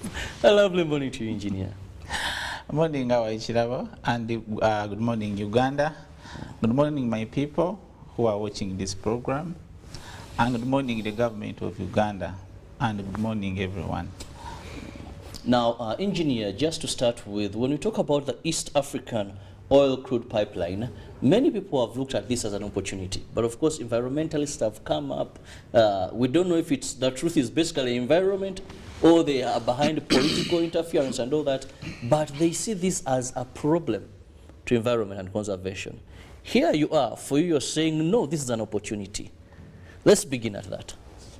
Okay, it is very good that a person like Kirabo who is experienced in journalism and you have really followed this industry beginning from day one, and you can even sit and assess exactly what is happening in your own docket when you're not in media.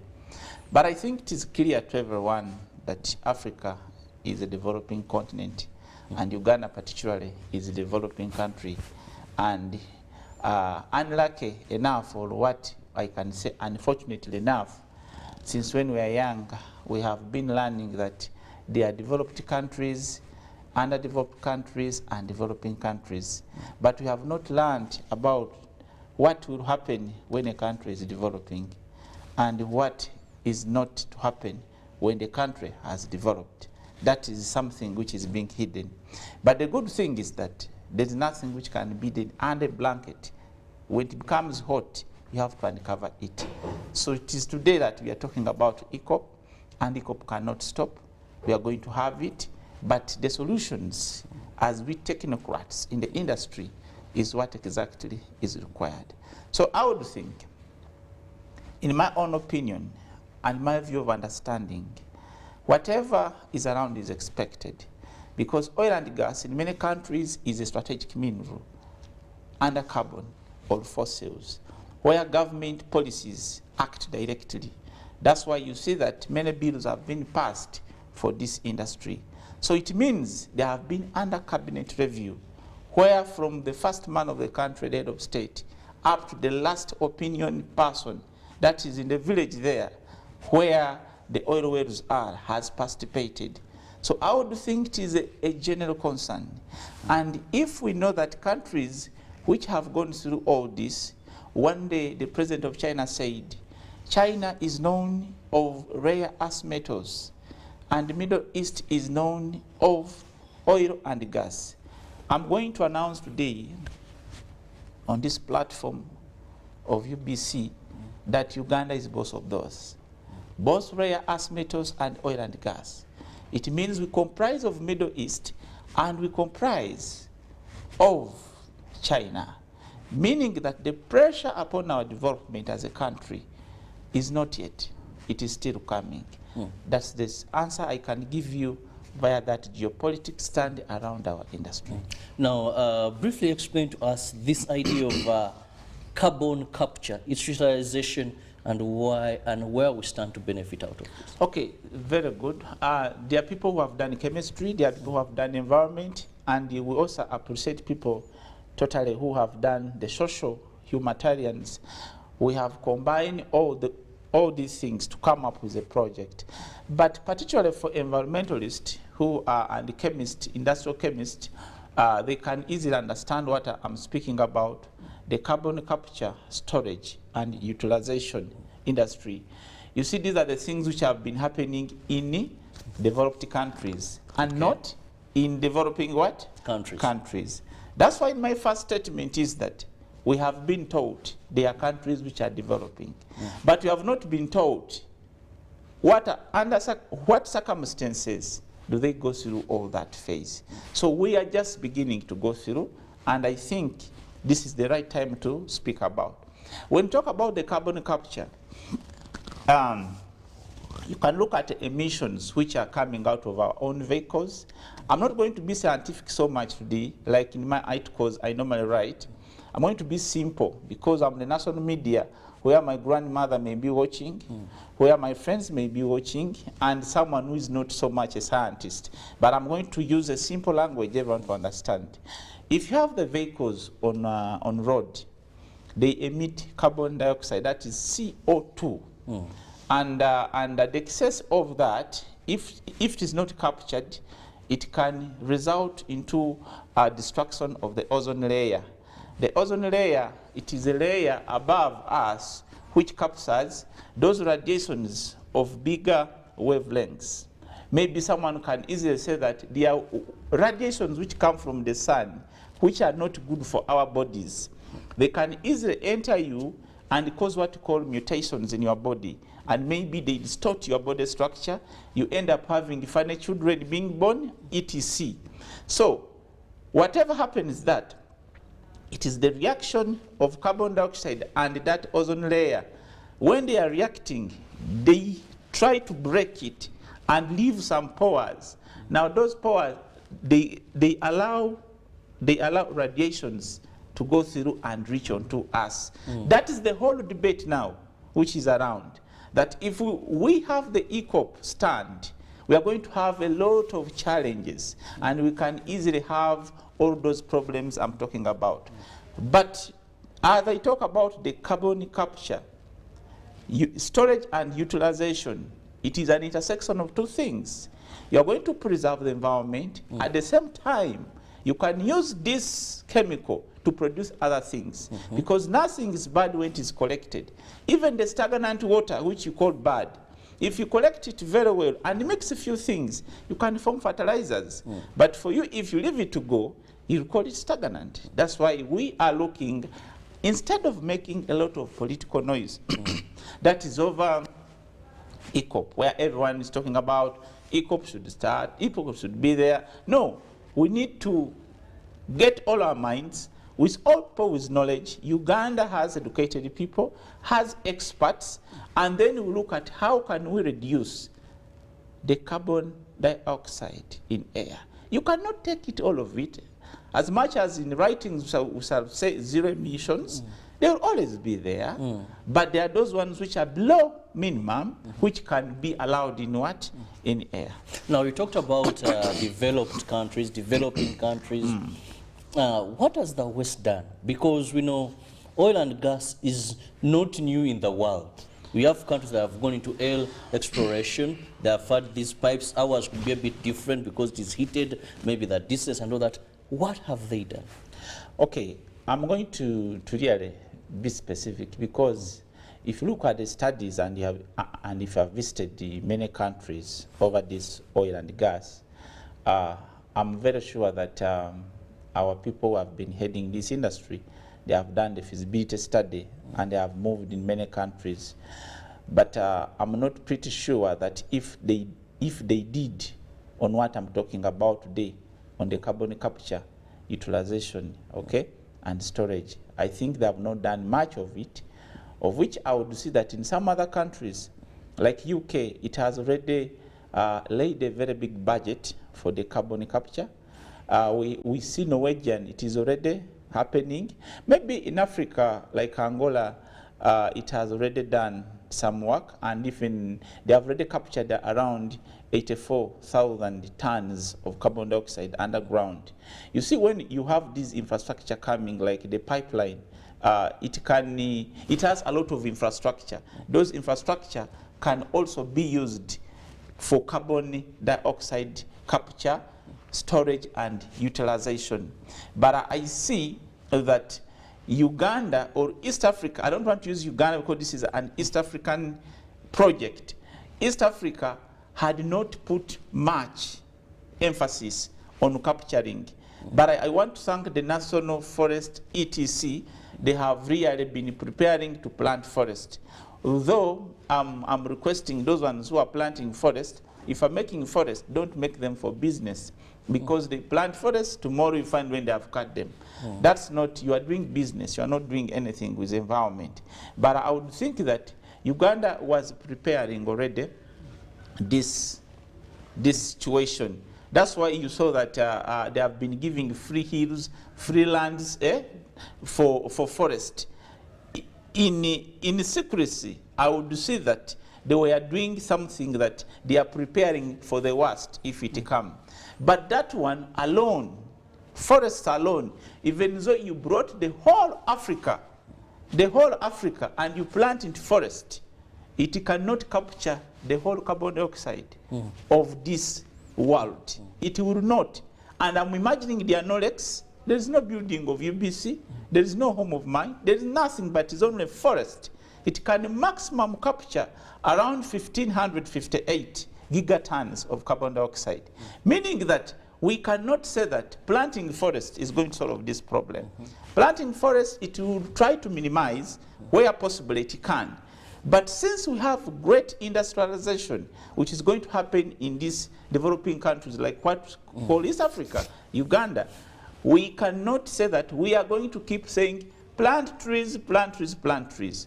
We need to go and invest in and say now, how can we capture this? I want to tell you this statement, that Ugandans or East African people are not educated to destroy their own environment, but they are also educated to preserve where they stay.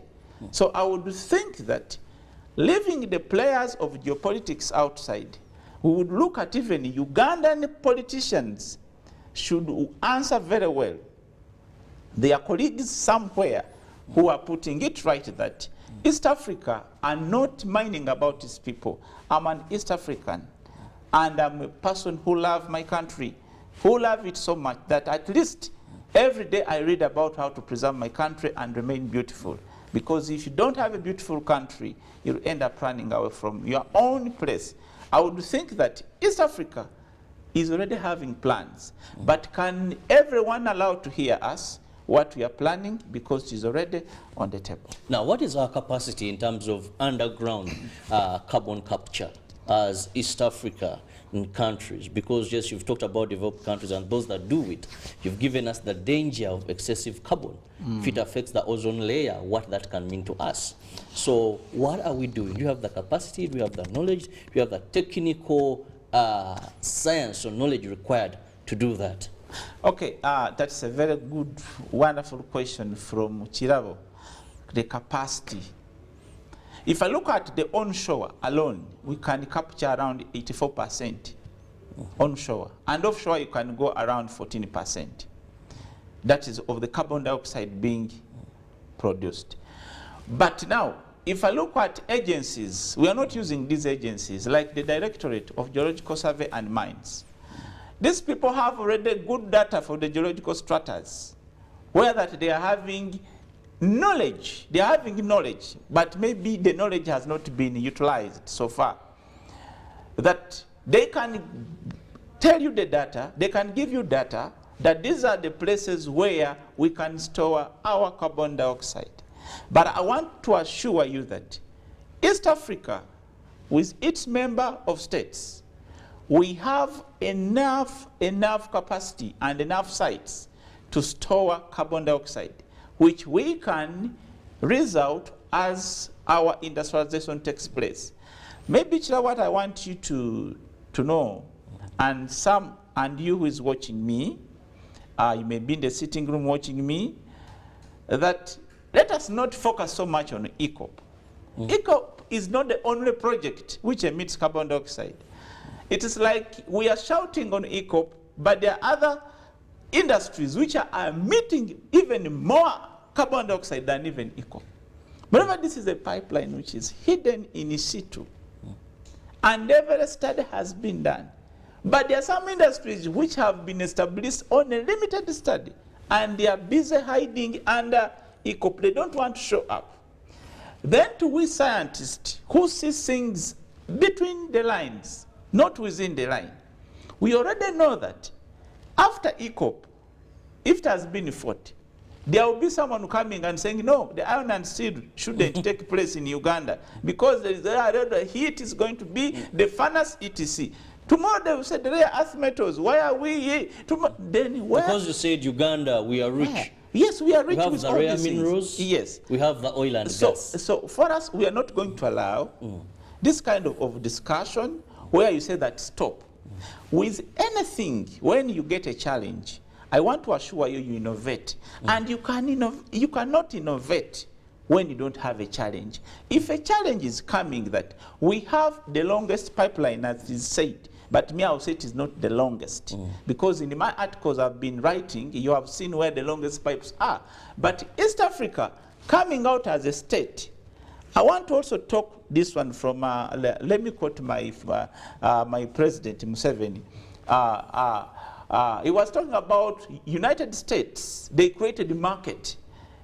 And inside, they were not looking the political power. No, they were looking for the market. That's why they formed the United States. They brought many states together, and bringing those states together, it means they had a bigger market for their products. And that's how they moved. That state was poor. But I'm telling you, because of that unifying, strategy, coming together, everything came on. Now, if you look at Uganda, we don't call it Uganda pipeline, we call it East Africa. And you have seen that Uganda and other countries, the East African market is continuing to expand. Because my child today, I may want him to trade in Nairobi, to trade in Somalia, trade in Sudan. But if we don't really fight for this project, which is uniting East Africa, we are going to be fighting for the smaller market we have in Uganda, and even if we lose all other kind of markets we would be getting. So I would think that ECOP shouldn't be just underestimated, but it is going even to reduce the cost of carbon capture, storage, and utilization. Someone can be asking me why. Or I think before you go to the why, yes. How? How? Yes, because some look at it as a contributor. Very good. You're saying it is, it can help in reducing. Now, that's where I want someone to use a brain. Someone is saying that it is contributing. To me as a scientist, I would say no. It can reduce the cost. When you're establishing this infrastructure, we trap oil. This oil is trapped. It's trapped in those spaces. And we can use even to recover this oil using carbon dioxide into those spaces. Where oil comes, we put what? Carbon dioxide, and it's captured. Now, if you didn't have this ECOP coming, let me tell you something very interesting. We are in the mineral wells conference. Viewers, this time I have a petroleum engineer. Yeah, so some of the things we are discussing, please make sure you follow very well. Now, let me tell you something. I was attending the presentation yesterday. We are in Charlton here for the mineral wells, the 11th annual. But everyone was speaking, when I was trying to follow the presentation, everyone was speaking about energy transition. And everyone was looking at how are we going to use these metals to transit into another energy format. Form of energy, but do you know where the pressure is coming from? Even the topic of green energy for the 11th annual Minowelese, it has come from ECOP. Because ECOP, they have talked us so much about sustainable energy, green energy, whatever. That's why I'm telling you indirectly, ECOP is going to reduce the cost of carbon capture. Unless someone doesn't use his brains and read between it could be the very lines. easy for you as a scientist to understand this. But for an ordinary Ugandan, it could be a bit hard for them to appreciate and understand that this crude oil pipeline, we told the longest in East Africa, because we maybe didn't have this. So for them to say that this, in this direction, is advantageous to them. No. You know, someone cannot understand everything in one day. But as we go on, everything is going to be what? Understood. But I want to look at this context that now everyone who is planning in this industry is looking how to make it green. Yes. Because the south of ECOP has, okay, now I get you. You get it? The south so they are of more ECOP conscious. More conscious of how they can protect the environment. Now this is what compared to what it has now been this is previously. what I'm proposing to the government of Uganda and the Ministry of Energy, particularly if PS is watching me and my president is watching me. We need to set the East African Task Force for carbon capture, storage and utilization. When you look at South Africa, they already set their team which is looking at that. Because for them, they're not looking at only oil and whatever. They are looking at coal, gold, or other kind of things, and even emissions from the vehicles. They are not just looking at this kind of small projects. Even us here in East Africa, since now we're expanding the market, we need to have the task force. I would want to hear that East African Parliament has established a technical task force which is going to follow out on that issue of carbon capture, storage and utilization. I want to assure you that this is not the last project to be talked about.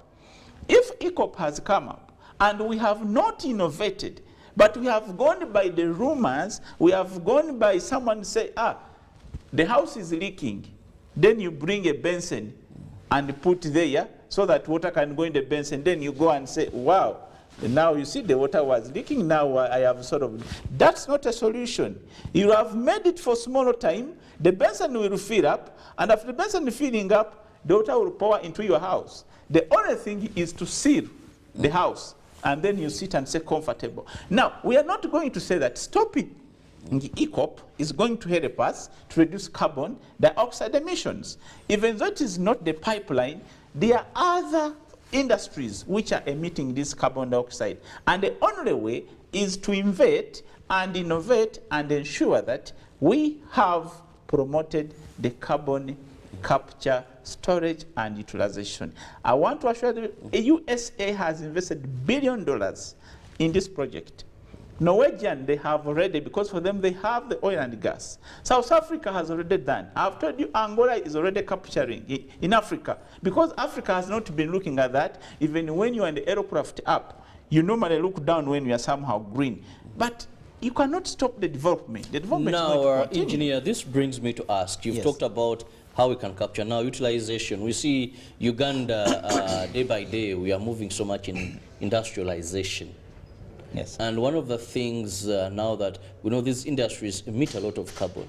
So how can we utilize this carbon that you're talking about, where you're saying this now should be the main emphasis or focus of not only because of the ECOP, but also the industries. So how do we utilize it? You know, is it propelling us to a better country in terms of industrialization, that there are opportunities into this, or are we just capturing it because it's not safe if you have it in excess? But I think from even the small science we learned in senior one to most people, we have understood that everything has importance. I want to give you an example. People used to say that nitrogen doesn't have any importance. That's on our periodic table when we are learning.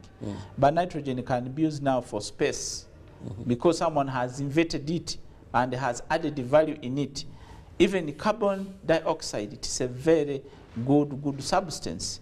When stored enough, and add in some mixtures, it can form even fuels, it can form even energy, it can form any kind of thing which you want to use it.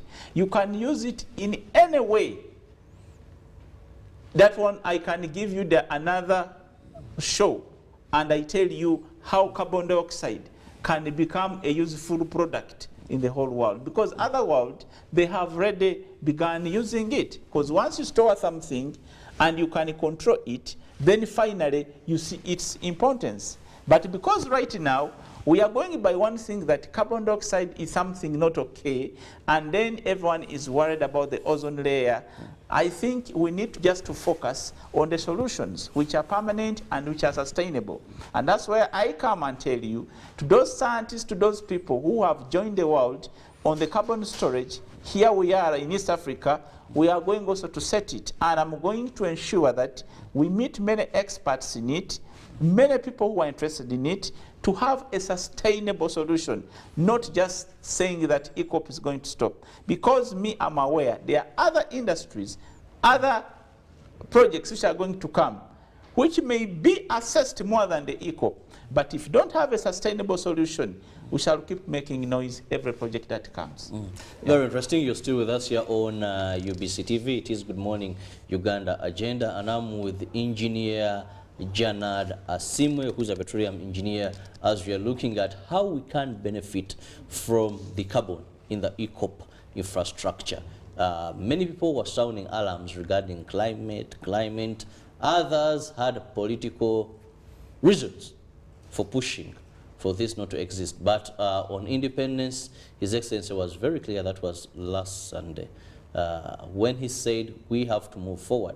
Visiting presidents, all of them agreed that this is a project we must have. Now, the experts are saying we can take advantage. There are advantages more than just looking at the disadvantages here.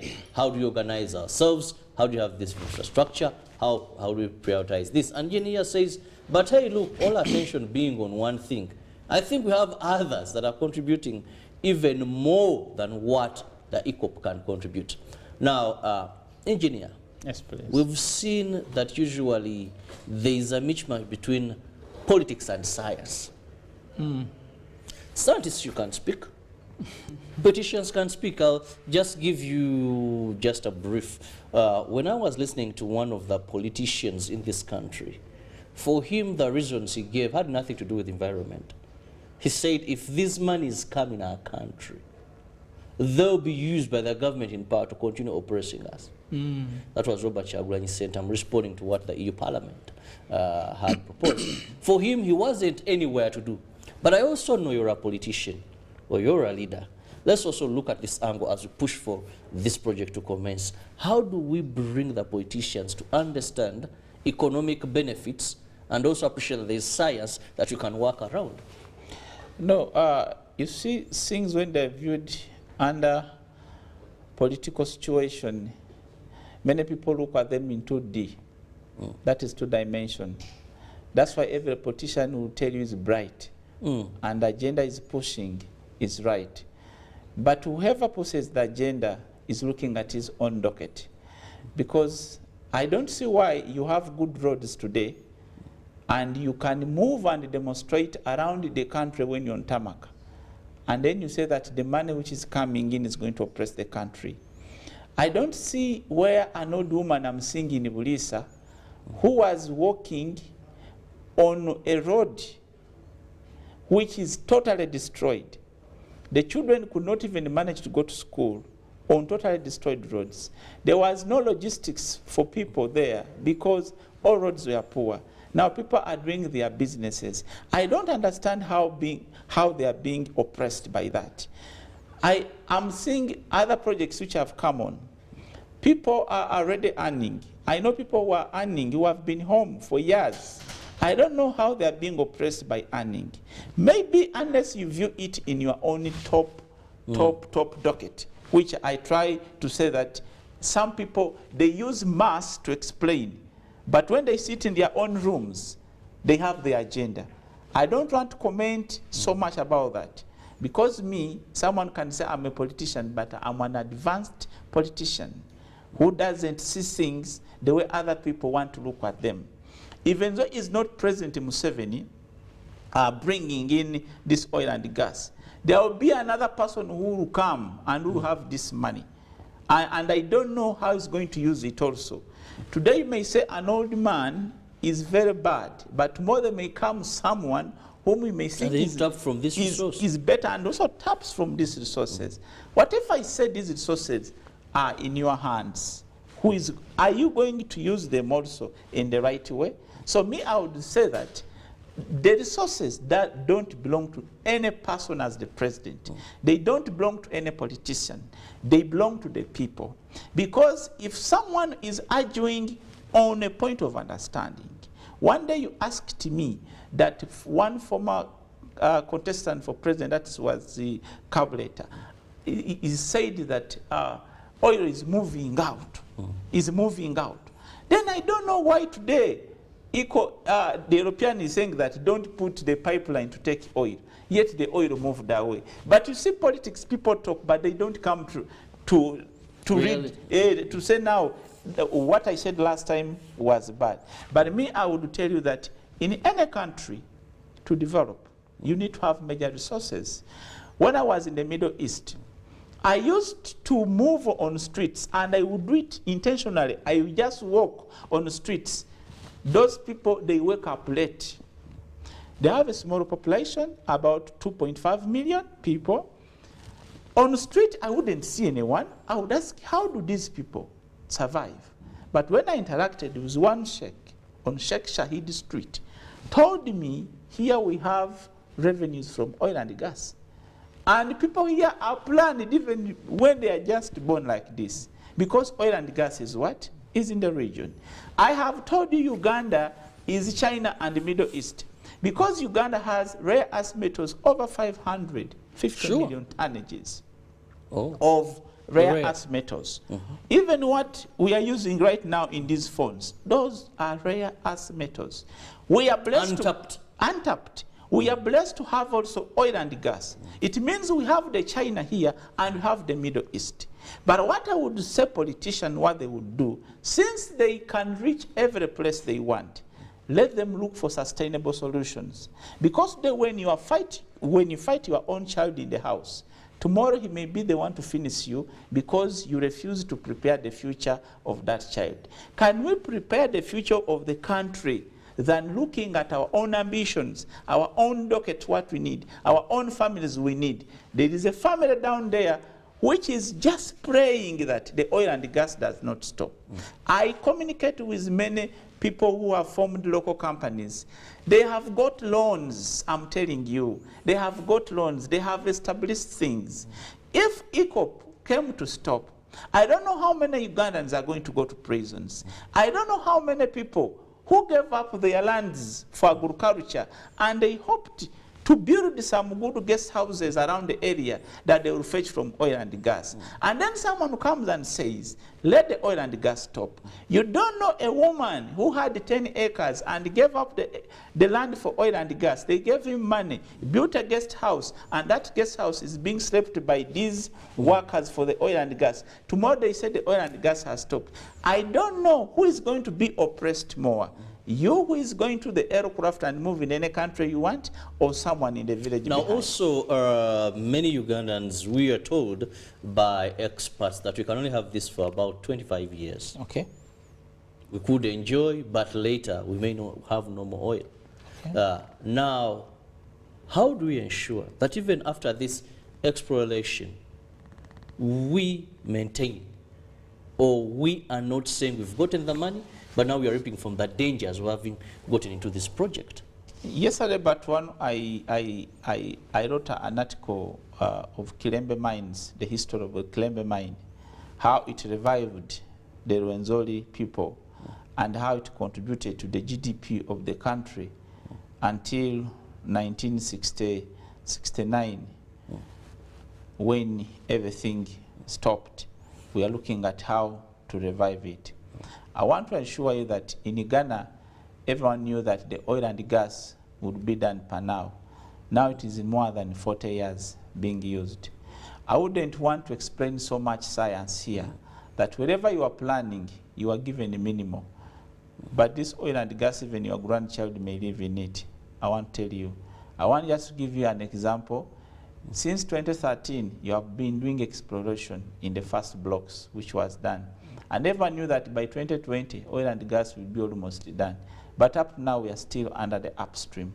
So I would tell you that I will come back here after 15 years and we discuss about oil and gas when it is just even not yet even anywhere, but when we are still doing the work. I wouldn't want to go into a lot of science underground of Albertine. If you want it, just find me in my home, under my trees. I love my trees so much. I will explain you how the Albertine Graben was formed. Then you will know that the oil and the gas is to stay.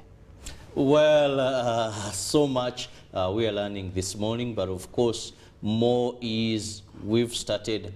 We should continue, we should conclude this and ensure that we have successful oil exploration, we have our ECOP infrastructure set up, and we know that developing countries, usually you must have major resources that give you the monies that you need for economic benefit. But oil can be a blessing and oil can be a curse. Wow. Engineer, from the bottom of your heart with honesty, do you think we've taken what it takes for Uganda's oil to be a blessing and not a curse? I think one thing I would appreciate the country of Uganda, that it has a wise leader. And my prayer I always get, if President Museveni retires from active politics, the leader who is going to come in should be bright or even brighter than. Because the situation we are going in, it needs a bright leader. President has done a lot of advisory, not just being advised, but also he has advised. A lot of studies have been benchmarked for the oil and gas of this place. That's why I wouldn't want to go into politics so much. But me, I understand the politics of these strategic minerals. Uganda, having done the best now, it is going to become a threat under this carbon development. Because every country is going to benchmark on Uganda what it has done. How they have prepared. Uganda has done the best negotiation, I want to assure you. Leave this demonstration where people come and say, total is 25. They don't know even percentages what they mean. Those percentages mean different things, not profits, what people are talking about. That is total investment. That you are remaining with only about And I want to give you one laughing matter. You can get one rich person outside Uganda, outside African continent, when is worth $50 billion. But the whole Uganda's economy, maybe when it is around 80. It means that person, when he comes in one of the projects you have in Uganda, you think it's going to take 10%. For you, you may look at it as an individual, but you have not seen the capacity of the investment he has. He has to put into this. He has to put into this. But in order for you to succeed, you need to understand in a broader spectrum and say, what do Petroleum Authority Uganda does? It encourages local content, what we call national content. Tells you, Kirabo, if you have a company, and then there's another international company coming, Kirabo takes 51%, the other company takes 49%. Come together. Come and do the contract, come and do the business, and then finally you'll find that you have also taken back the money in the country.